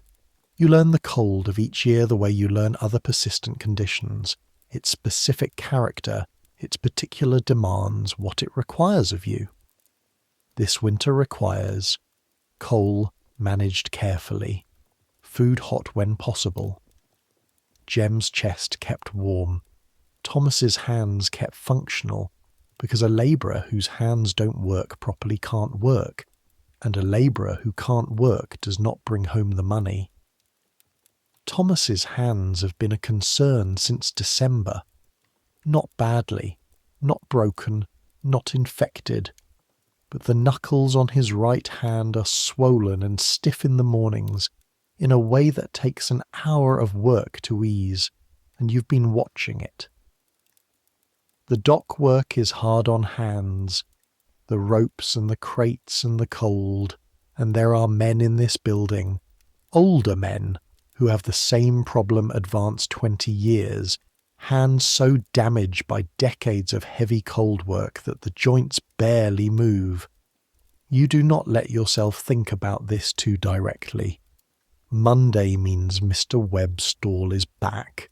You take 1 penny and a halfpenny and walk to the corner of Bermondsey Street and buy 1 tea and 1 portion of bread and butter, standing in the queue behind 3 dock workers and a woman you recognise who does laundry for several houses in the area, the particular roughness of her hands visible even from behind, red to the elbows.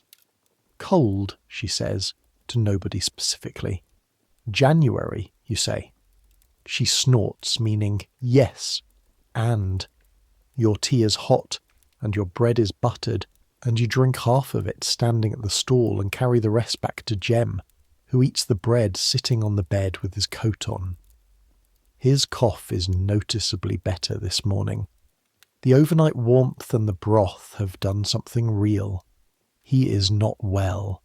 He won't be well for another week probably, but the quality of the illness has shifted from the deep rattling thing to a shallower, more surface cough that comes and goes without the same weight. Feeling better, you ask? My throat still hurts. That's the last bit of it. He considers this. Does a sore throat mean you're getting better or getting worse? Better, you say, which is usually true. The cough coming up instead of staying down means it's moving. He nods seriously. He files this. Thomas has gone to the docks. The message from Borough Market did not lead to anything further. One morning's work and then the connection closed, as it often does, the brief alignment of need and availability resolving itself and leaving nothing permanent behind. So it is back to the hiring gate at Wapping, back to the 6 o'clock wait in the cold, with 40 other men hoping the foreman remembers your face and likes what he sees. You do not know how much work there will be this week. This is simply the condition of the life, not knowing in advance. Some weeks there are 3 days' work, some weeks there are 5, some weeks there are none, and then the calculation becomes brutal in a way that everything else is merely difficult. For today you plan for a bad week and hope for a good one. The Monday morning calculation. 1 penny and a halfpenny spent at the coffee stall. Remaining 6pence and a halfpenny minus 1 and a halfpenny leaves 5pence. Plus whatever Thomas brings home this evening, if anything. The rent on Tuesday morning. You need 1 and 6pence for the rent. You have 5pence.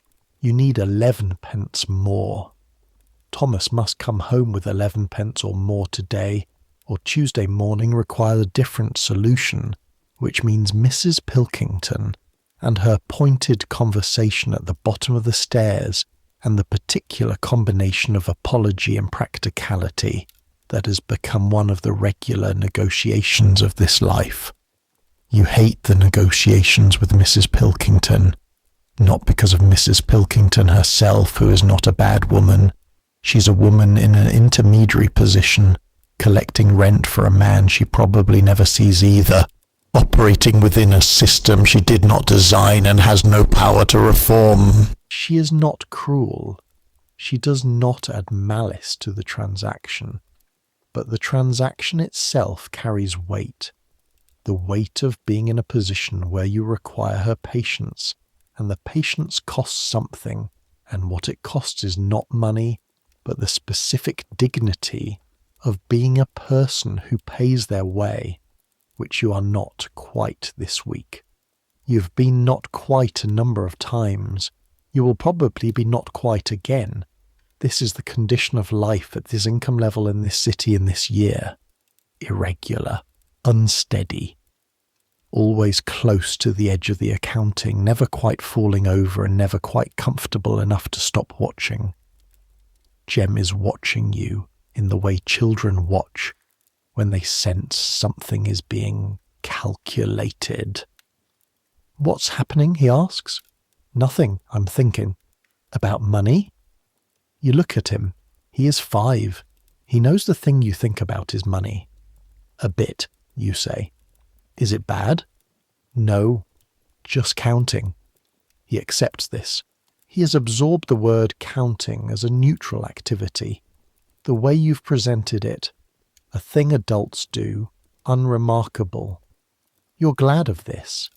The alternative is for him to absorb it as a thing associated with anxiety, which would be accurate but not useful.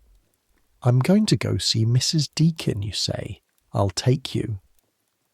Mrs. Deakin is the woman on the 2nd floor of the next building, the one with 7 children and the practical knowledge. You want to ask about Jem's throat. You want confirmation that the improving cough is actually improving and not shifting into something else. And you want to not be in the cold room doing the counting calculation, because doing it in company is sometimes easier than doing it alone. Mrs. Deakin answers her door immediately, the way women who have 7 children answer doors, always in motion, already doing something with her hands when the door opens. She's in her late 30s, dark-haired and spare, with the quality of energy that belongs to people who've been managing on insufficient resources for so long that the management has become their natural state. She looks at Jem. She looks at his throat, pulling down his collar with efficient hands and looking at the skin there. She listens to his cough, produced on demand because he has learned that producing it for inspection is useful, with the same professional attention that Mr. Webb gives to making change. It's clearing, she says. Keep him warm. The steam tonight, if you can do it. The pot over the fire, fill it up good. Let it really boil. Put his face over it, cloth on his head, 10 minutes. It'll sound worse after, but he'll sleep better. Thank you, she waves this way. How's your fire? Going well since Saturday. Good, mine keeps going out. She says this as simple fact, not complaint. Her range, she has a proper range on the ground floor of her building, a shared one that actually works, has been temperamental since the autumn. The flue needs cleaning. Landlord won't do it. Mine never comes. They never come. This is the universal condition of all the buildings in this area, and possibly in every part of London where poor people live. The landlord does not come. The landlord collects, through intermediaries, the weekly rent, but the maintenance, the blocked drains and the broken windows and the flues that need cleaning and the banister that wobbles, waits, Sometimes it waits until something breaks seriously enough that it becomes a legal problem. Sometimes it waits until someone is injured. Sometimes it just waits. There's a woman on Horsley Street, Mrs. Deacon says, changing direction in that way she has. The quick pivot of someone whose mind moves faster than conversations. Does washing. Has a room free since November. Does she still have it? I don't know. If she does, she charges a penny less than what you're paying Pilkington, and she's got a range in the kitchen that works properly. Shared, but it works. You look at her. Worth thinking about, she says. Just worth thinking about. You walk back to your building turning this over. A room with access to a proper working range. A penny less per week in rent. 1 penny per week is 52 pennies a year, which is 4 shillings and 4 pennies, which is, your arithmetic works through it, significant. More than that, a working range changes the entire economy of the week. Porridge, every morning without worrying about the coal budget. Soup made at home from cheap ingredients. The salt beef stretched further, cooked longer, extracting every bit of value. The whole elaborate daily architecture of buy-in heat by the bowl from cook shops, which is the most expensive way to manage the lack of a kitchen, replaced by a different arrangement. But moving costs money too. You have to give notice, which means a week's overlap of rent if the timing is wrong. You have to transport everything you own, which is not much but is heavier than it sounds, and requires either a handcart hired for the day or enough people willing to help. And you have to know the new room is real before you leave the old one, which means investigating, which means time, which means finding out who this woman is on Horsley Street, and whether the room is still available and whether it is in fact better than what you have now. You file this in the same place you file all the things that are possible but not urgent, not dismissed, not acted on immediately, held for the moment when they become relevant. The Tuesday rent goes to Mrs. Pilkington in the form of 1 shilling and 5pence, a penny short, which you acknowledge, and she receives with the neutral patience of a woman who has heard this before, which she has, with the promise of the remainder by Friday, which Thomas should be able to cover if the docs give him 2 more days this week. She writes it in her book. She closes the book. She says, "Have a good day," which is what she always says. You say, "Thank you," and go back up the stairs. Over the following days, the week develops its particular shape. Tuesday. Thomas works, comes home with 1 and 6pence. You cover the remaining penny of the rent. You buy a small piece of cheese from the corner shop on Long Lane, 4pence for a chunk that will stretch, with the bread for 3 meals, and a halfpenny worth of coal to supplement what's left in the sack. The balance at the end of Tuesday is 4pence, which is very thin but is after the rent, and Thursday is Thursday, Wednesday. The docs are slow. Thomas goes and waits, and is not hired. He comes home at 10 in the morning with nothing, and the particular expression that means he needs you not to look at him a certain way, the way that would say what he already knows, and you don't look at him that way.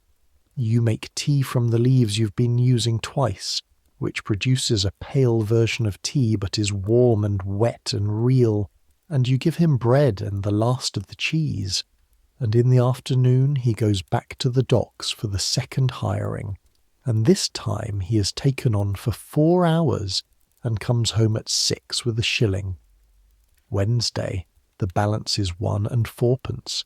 Thursday, you go to the market. This is the other half of the food economy, the part that requires more time and more physical effort, but that can, managed well, change the arithmetic significantly. The Bermondsey market, not the leather market, the food market, the irregular street market that assembles on Thursdays on the road near the railway arches. is where you can sometimes find things that the cook shops and the street sellers can't provide. Bulk food at bulk prices, the things that are cheap per pound but that you'd never buy in small quantities because small quantities don't make sense. You take Jem because there is no choice. Thomas is at the docks and there is no one to leave Jem with. Or rather there might be, but asking requires an exchange, a favour stored and owed, and you do not have the reserve of favours this week.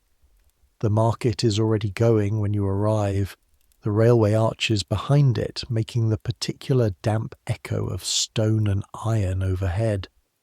The sound of voices and carts and the specific market noise, which is different from the street noise, more concentrated, more intentional, everyone making noise for a reason. Jem walks close to you. He's better than he was Wednesday. The steam worked. Mrs. Deacon was right.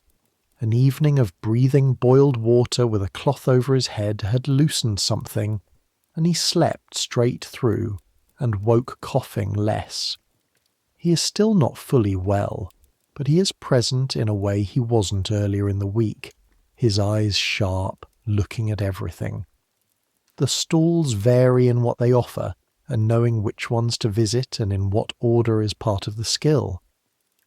You go to the vegetable cellar first, because vegetables are the foundation, the cheapest calories per penny, and the thing that turns any piece of meat, however small, into something that fills more than the meat alone would.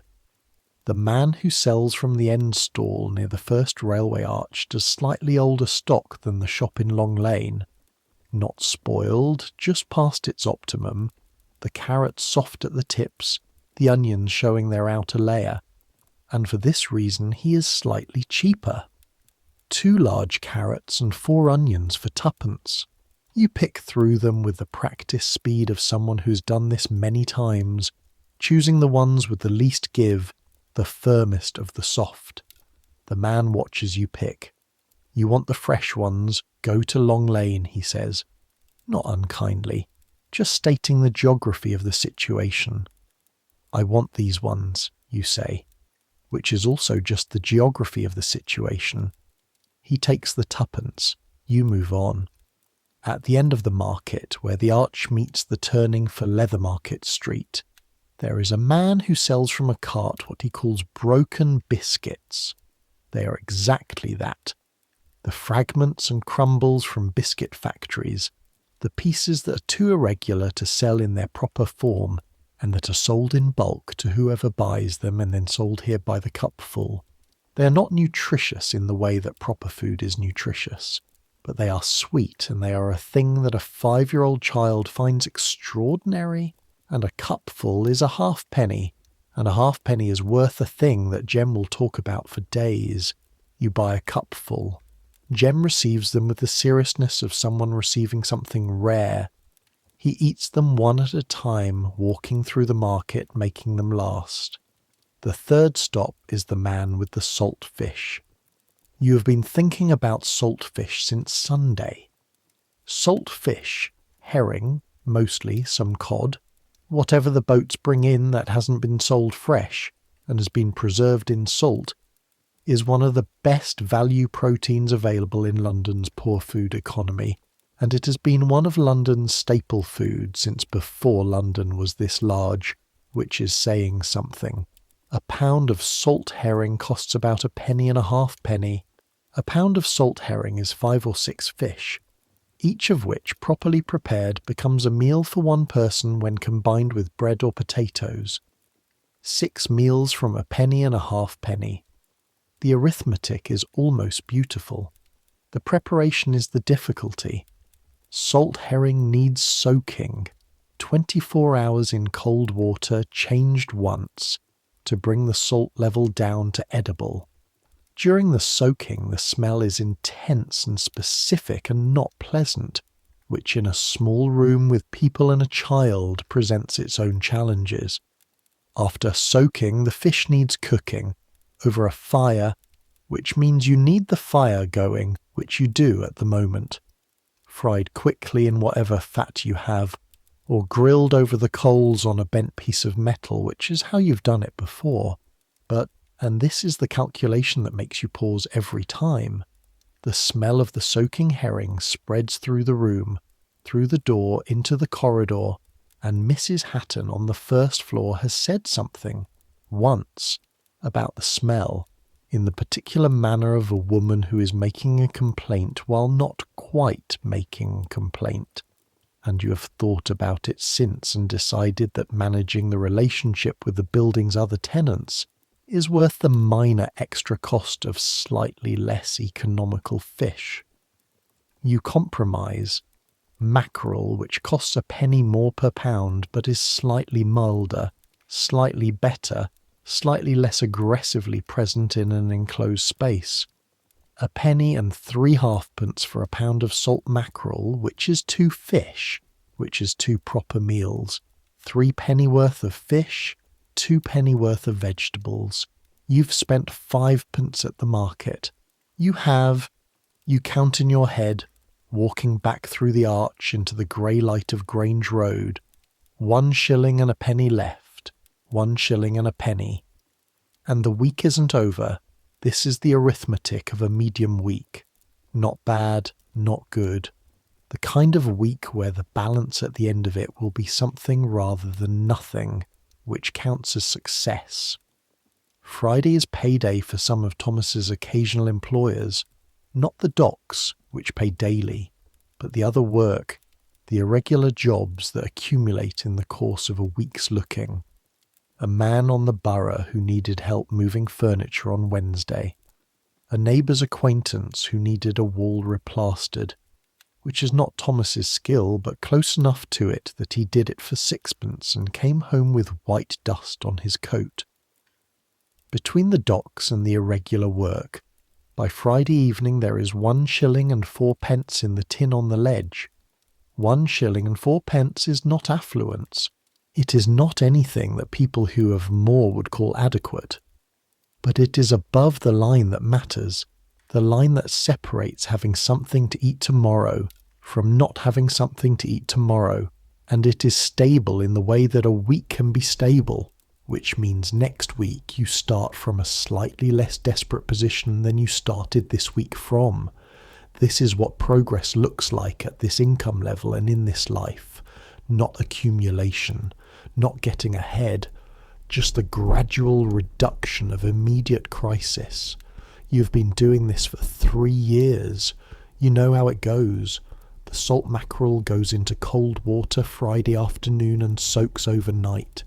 Saturday morning it is ready.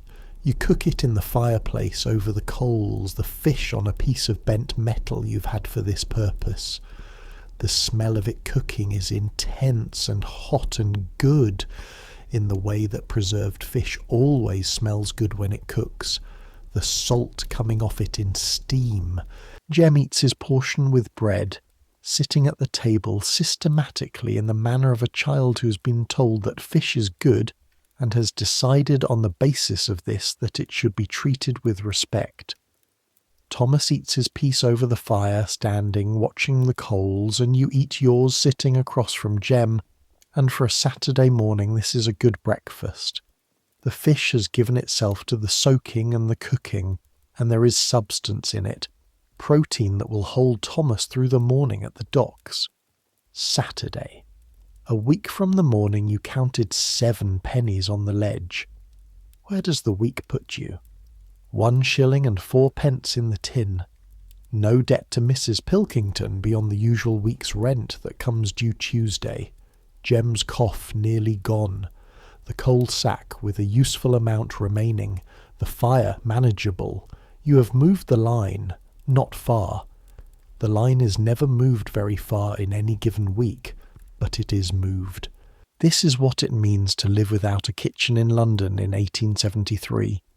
Not the drama of absolute destitution, not the crisis of the truly homeless or the truly starving, both of which exist in this city in quantities that are difficult to think about directly.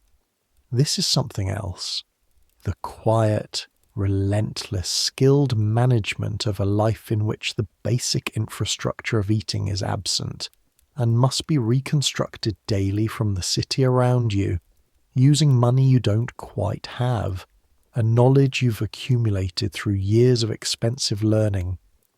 You know the coffee stall and the cook shop and the market and the penny dinner and the salt fish and the broken biscuits and the mathematics of porridge and the coal management and the water fetching and the pot over the fire for the cough and the damp mattress and the rent and the balance between this week's eating and next week's starting point. This is your kitchen, the whole city. You use all of it, every part that is accessible to you at your price point, and you use it with the skill and attention of a person who cannot afford to use it badly. On the Saturday evening, after the week's accounted for and Thomas is home and the fire is going and Jem is asleep with a clear chest and a full stomach, you sit by the fire and think about Mrs. Deacon's suggestion. The room on Horsley Street, the woman with the working range. You think about what a working range would mean. Not abstractly, practically. The specific meals it would allow. The specific costs it would eliminate. The morning porridge made without watching the coal. The long broth from cheap bones, the kind that takes 4 hours of simmering and produces something rich enough to make a week of dinners. The bread, possibly, if you got to it.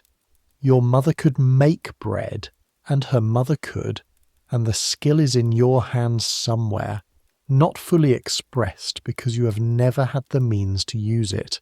A working range would not solve the rent problem or the irregular income problem or the cold problem or the fact that every week starts from too close to zero. But it would change the food calculation enough to matter. You will ask about the room.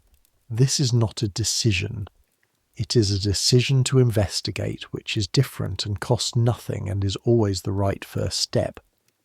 Thomas, when you mention it later, quietly, after Jem is properly asleep, listens with the attention he gives to things that involve the arithmetic. A penny less, he says. That's what she said. And a range that works. Shared, but works. He is quiet for a moment, thinking in the way he thinks, not quickly, not visibly, but somewhere behind his face, turning the thing over. Worth looking at, he says finally. Worth looking at, you agree. The fire settles. Outside, Bermondsey continues its Saturday night. The anchor is audible from here on Saturday nights, the particular volume of a pub at full Saturday capacity, voices and something approximating music, a cart, late, a dog. You know all these sounds. You have learned them over 3 years in this room, and they have become your ambient world. The specific audio texture of this life, as familiar as the smell of the room or the shape of the wooden spoon. If you move, you will miss them, in the way you miss all familiar things.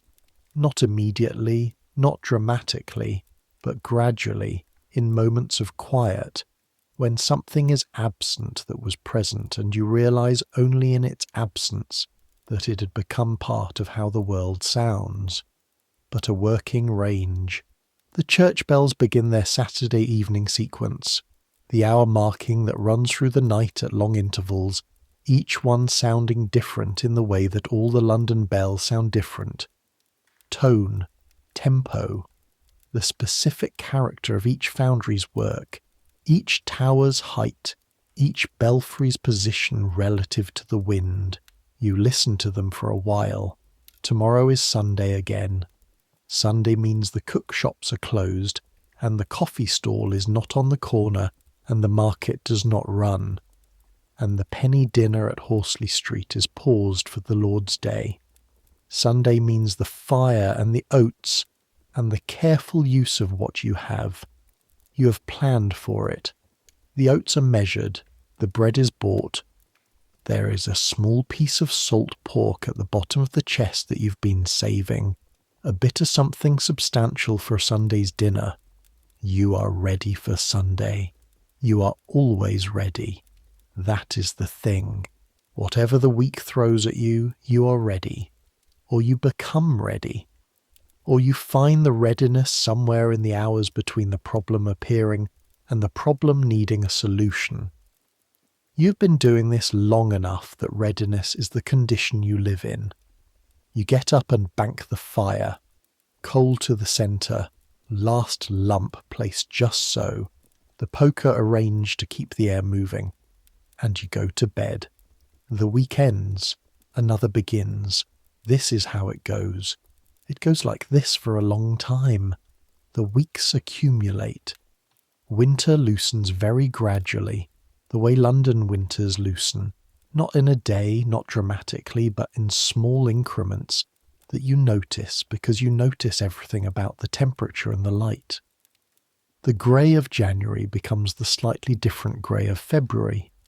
The cold is still cold, but the specific quality of it changes.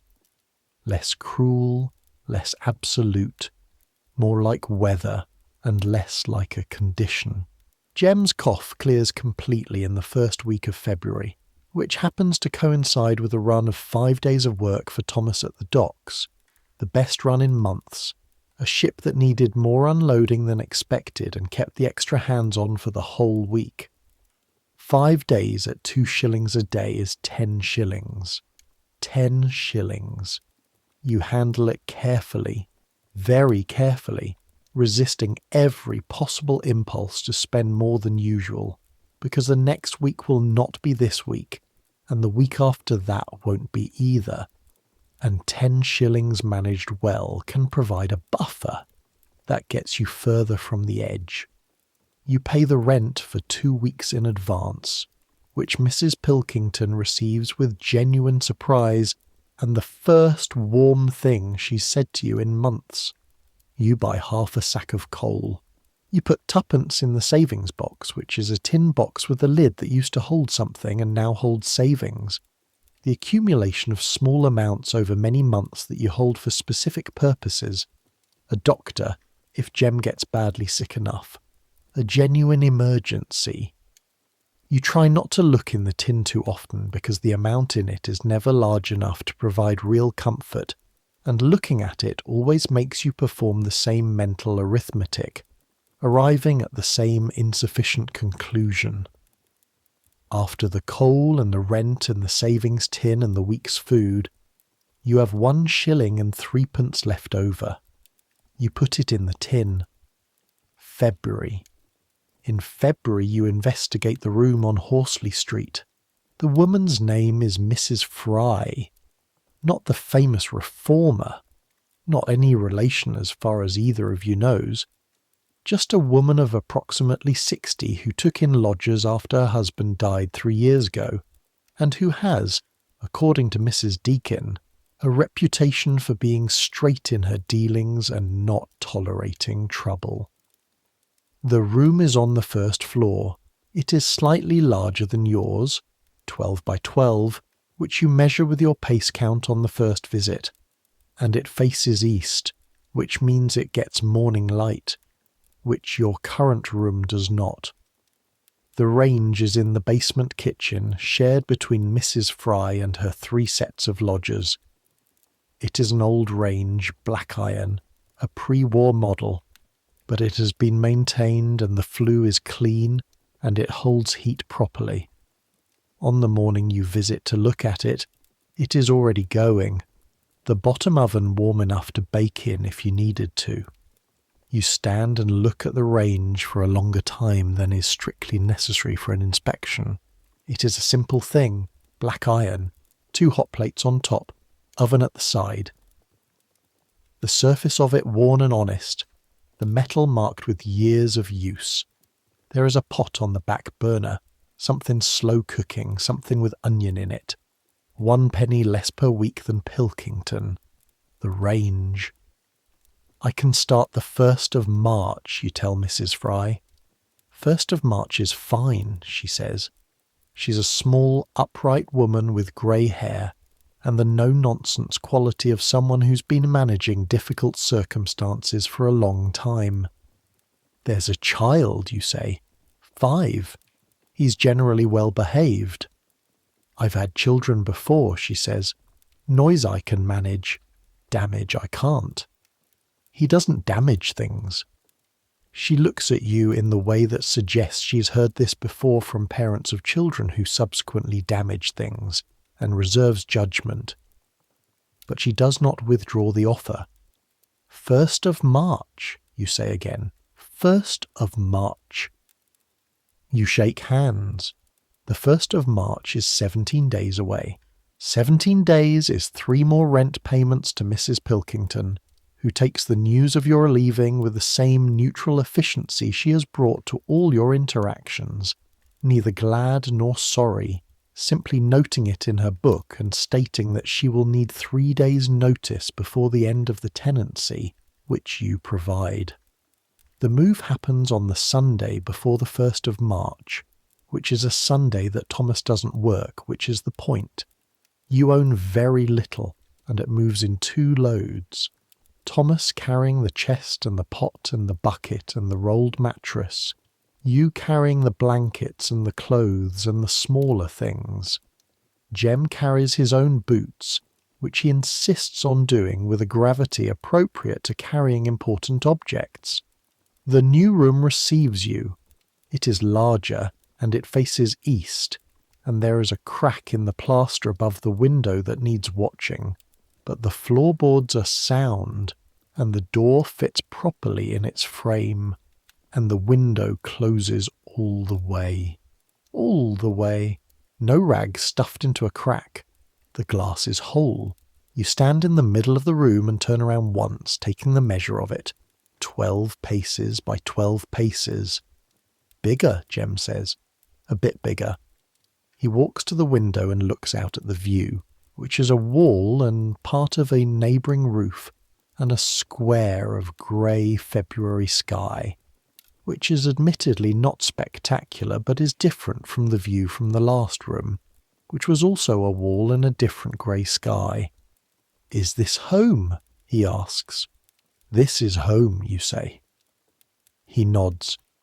He turns from the window and begins the serious work of exploring the new space, checking the corners and the floor, assessing the distance from wall to wall, already recalibrating his internal map. Thomas sets the chest down and straightens and puts his hands on his lower back and looks around. "The range," you say. "In the basement." He looks at the floor as though he can see through it. "Does it work?" "I looked at it yesterday. It works." He smiles. It is not a large smile. Thomas's smiles are always smaller than the occasion might seem to call for, compressed by the long practice of managing expectations. But it is real. That evening, Sunday evening, you go down to the basement kitchen and you use the range. Mrs. Fry is there first, doing something at the far end, and you acknowledge each other with the nod of new co-tenants still working out the protocol of shared space. The other lodging families have their arrangement with the range. There are 3 others, and by the end of the first week you will have worked out the informal time-sharing that keeps the kitchen functioning without conflict.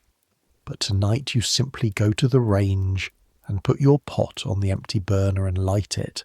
The pot contains water and the last of the salt pork and 2 of the 4 onions from Thursday's market, and the remaining oats, which you're making into a proper porridge stew, something that will be ready in an hour and will be hot and real, and made in your own pot on a proper range that is warm enough to stand near, radiating heat from all 4 sides, making the basement kitchen the warmest room in the building. You stand near the range while the pot heats. The warmth comes off it and settles on your hands and your face and the front of your dress.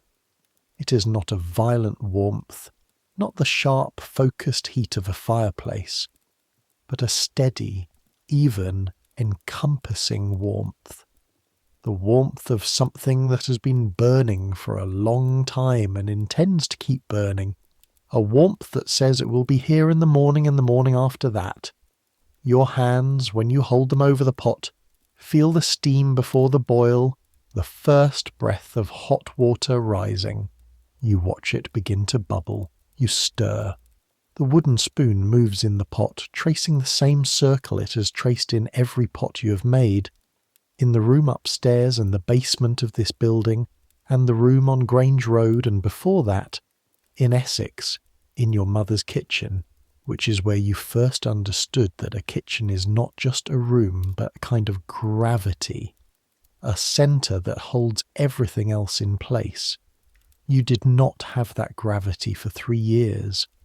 You had instead the city's gravity, Mr. Webb's stall, and Mrs. Crane's counter, and the penny dinner at Horsley Street, and the market under the railway arches, and the salt fish, and the broken biscuits, and the careful management of pennies that was the daily practice of living without the infrastructure that people with more money take entirely for granted.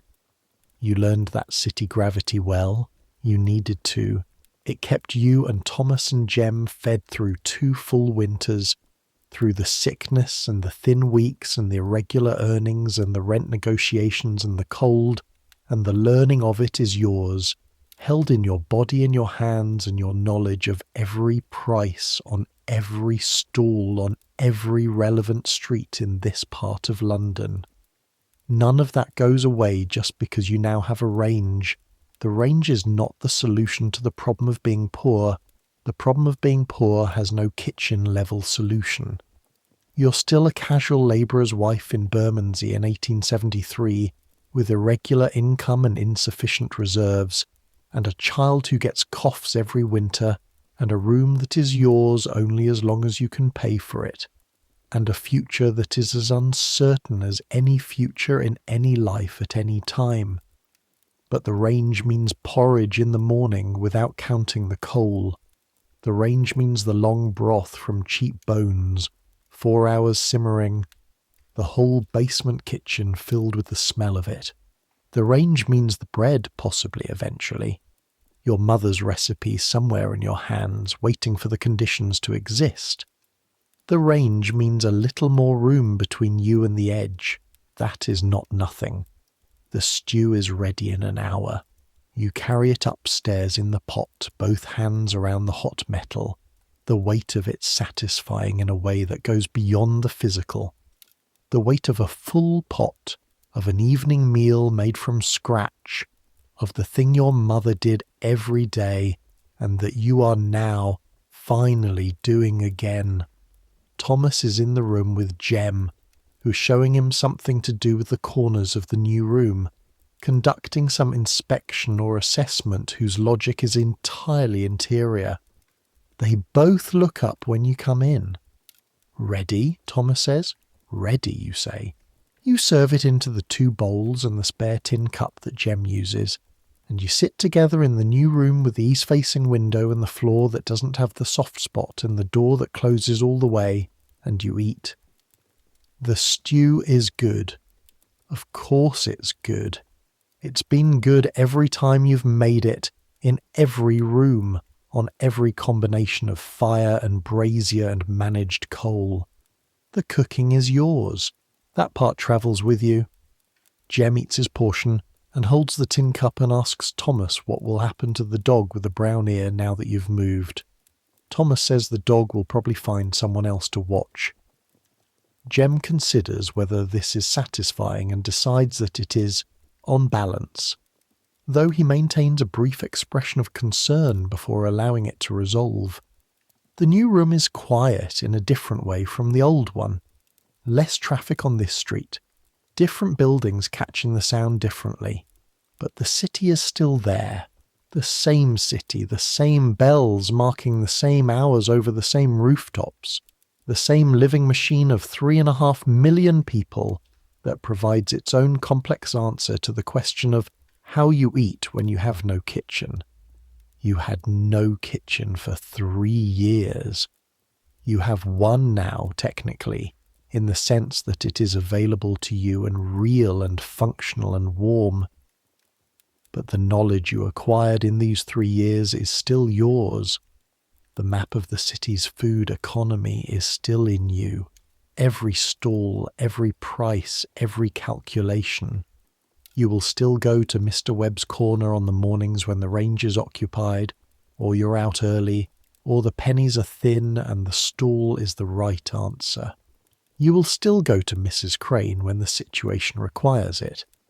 The penny dinner at Horsley Street remains for the times when it is needed, and you will know without shame when those times are, because you have learned to carry the necessary without letting it carry you. All of that stays. What changes is the centre. The warm room in the house on Horsley Street, with its east-facing window and its old but functional range in the basement kitchen, smelling of coal and onion and the long, slow cooking of things that need time. This is the centre now. The city remains the kitchen when the centre isn't enough.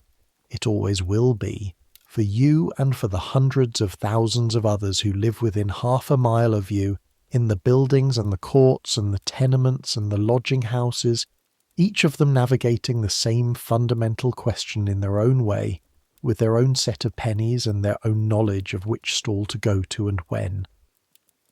The question doesn't end. The city doesn't stop being needed. But tonight you made the stew in the basement, in the warmth of the range, and it was enough. It is enough. Jem is asleep. The new room is quieter than the old one in specific ways. The traffic on Horsley Street is less. The building settles differently. New sounds to learn. The creak of the third stair, which is different from the third stair on Grange Road. Mrs. Fry moving in the room below. The particular sound of her footstep. Someone somewhere in the building doing something regular and rhythmic. A rocking chair, perhaps. The slow squeak of it carrying through the walls. New sounds. You learn new sounds the way you learn everything. By listening. Thomas is asleep. You can hear the quality of his breathing shift into the deep regularity of sleep, the particular easing of breath that happens when the body releases the day's tension. You lie awake a little longer. You think about the range in the basement, the warmth of it, the pot on the burner and the steam rising, the weight of the full pot in your hands on the way up the stairs. You think about the 7 pennies on the ledge in January, lined up like soldiers, and the morning of Mr. Webb's stall and Mrs. Crane's soup and the penny dinner and the 5 pence at the market.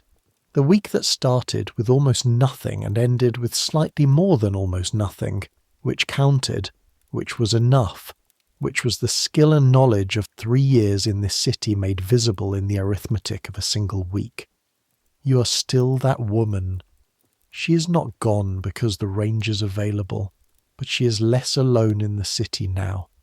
The city remains the kitchen, remains available, remains there for the mornings and the thin weeks, and the times the balance is closer to zero than to anything comfortable. You know how to use it. You always will. Outside, the March air is still cold, but cold in the direction of less cold. The specific cold of late winter that holds the memory of how cold it was while beginning just barely to soften. The church bells at St. Mary Magdalene strike 10. You are warm enough, fed enough, together enough. The range is warm in the basement below you, the fire in it banked for morning. In the morning you'll go down and coax it back and put the pot on for porridge, the oats measured out last night, the water already in the bucket. In the morning you will do what you do. Manage, navigate, calculate, provide. You'll do it better than yesterday and not as well as you'd like, because that is the condition of every day, and the condition is one you know how to live with.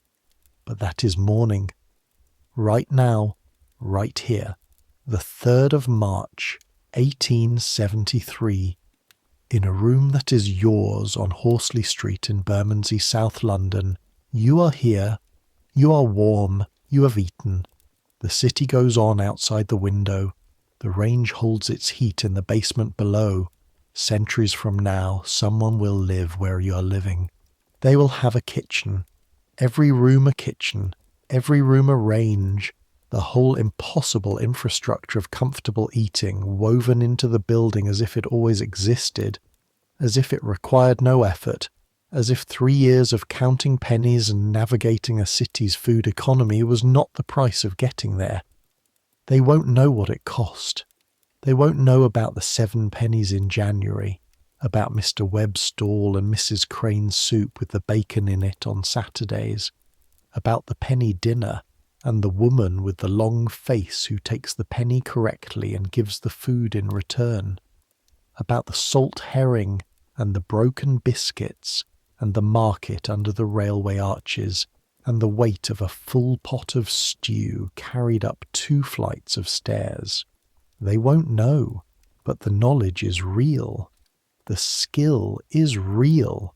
The 3 years of daily managing and daily calculating and daily navigation of a city that served as a kitchen for more than 1 million people, that is real, and it was real, and every bowl of soup and every penny counted and every fire carefully banked against the morning was real. You were here. You fed your family. That counts. That is enough.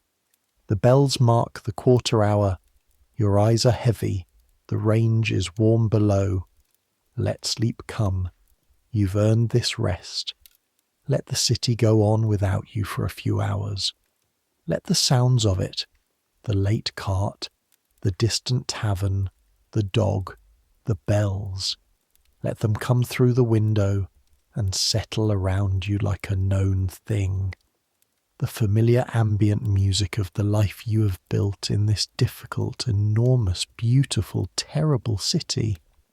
Let your thoughts slow. Let the counting stop. You know the prices. You know the stalls. You know the weight of a full pot and the smell of a fire that's caught properly, and the particular quality of sleep that comes to people who have used themselves up entirely in the service of keeping things going. Take it. The range is warm. The room is warm enough. You're warm enough, fed enough, here enough. Good night.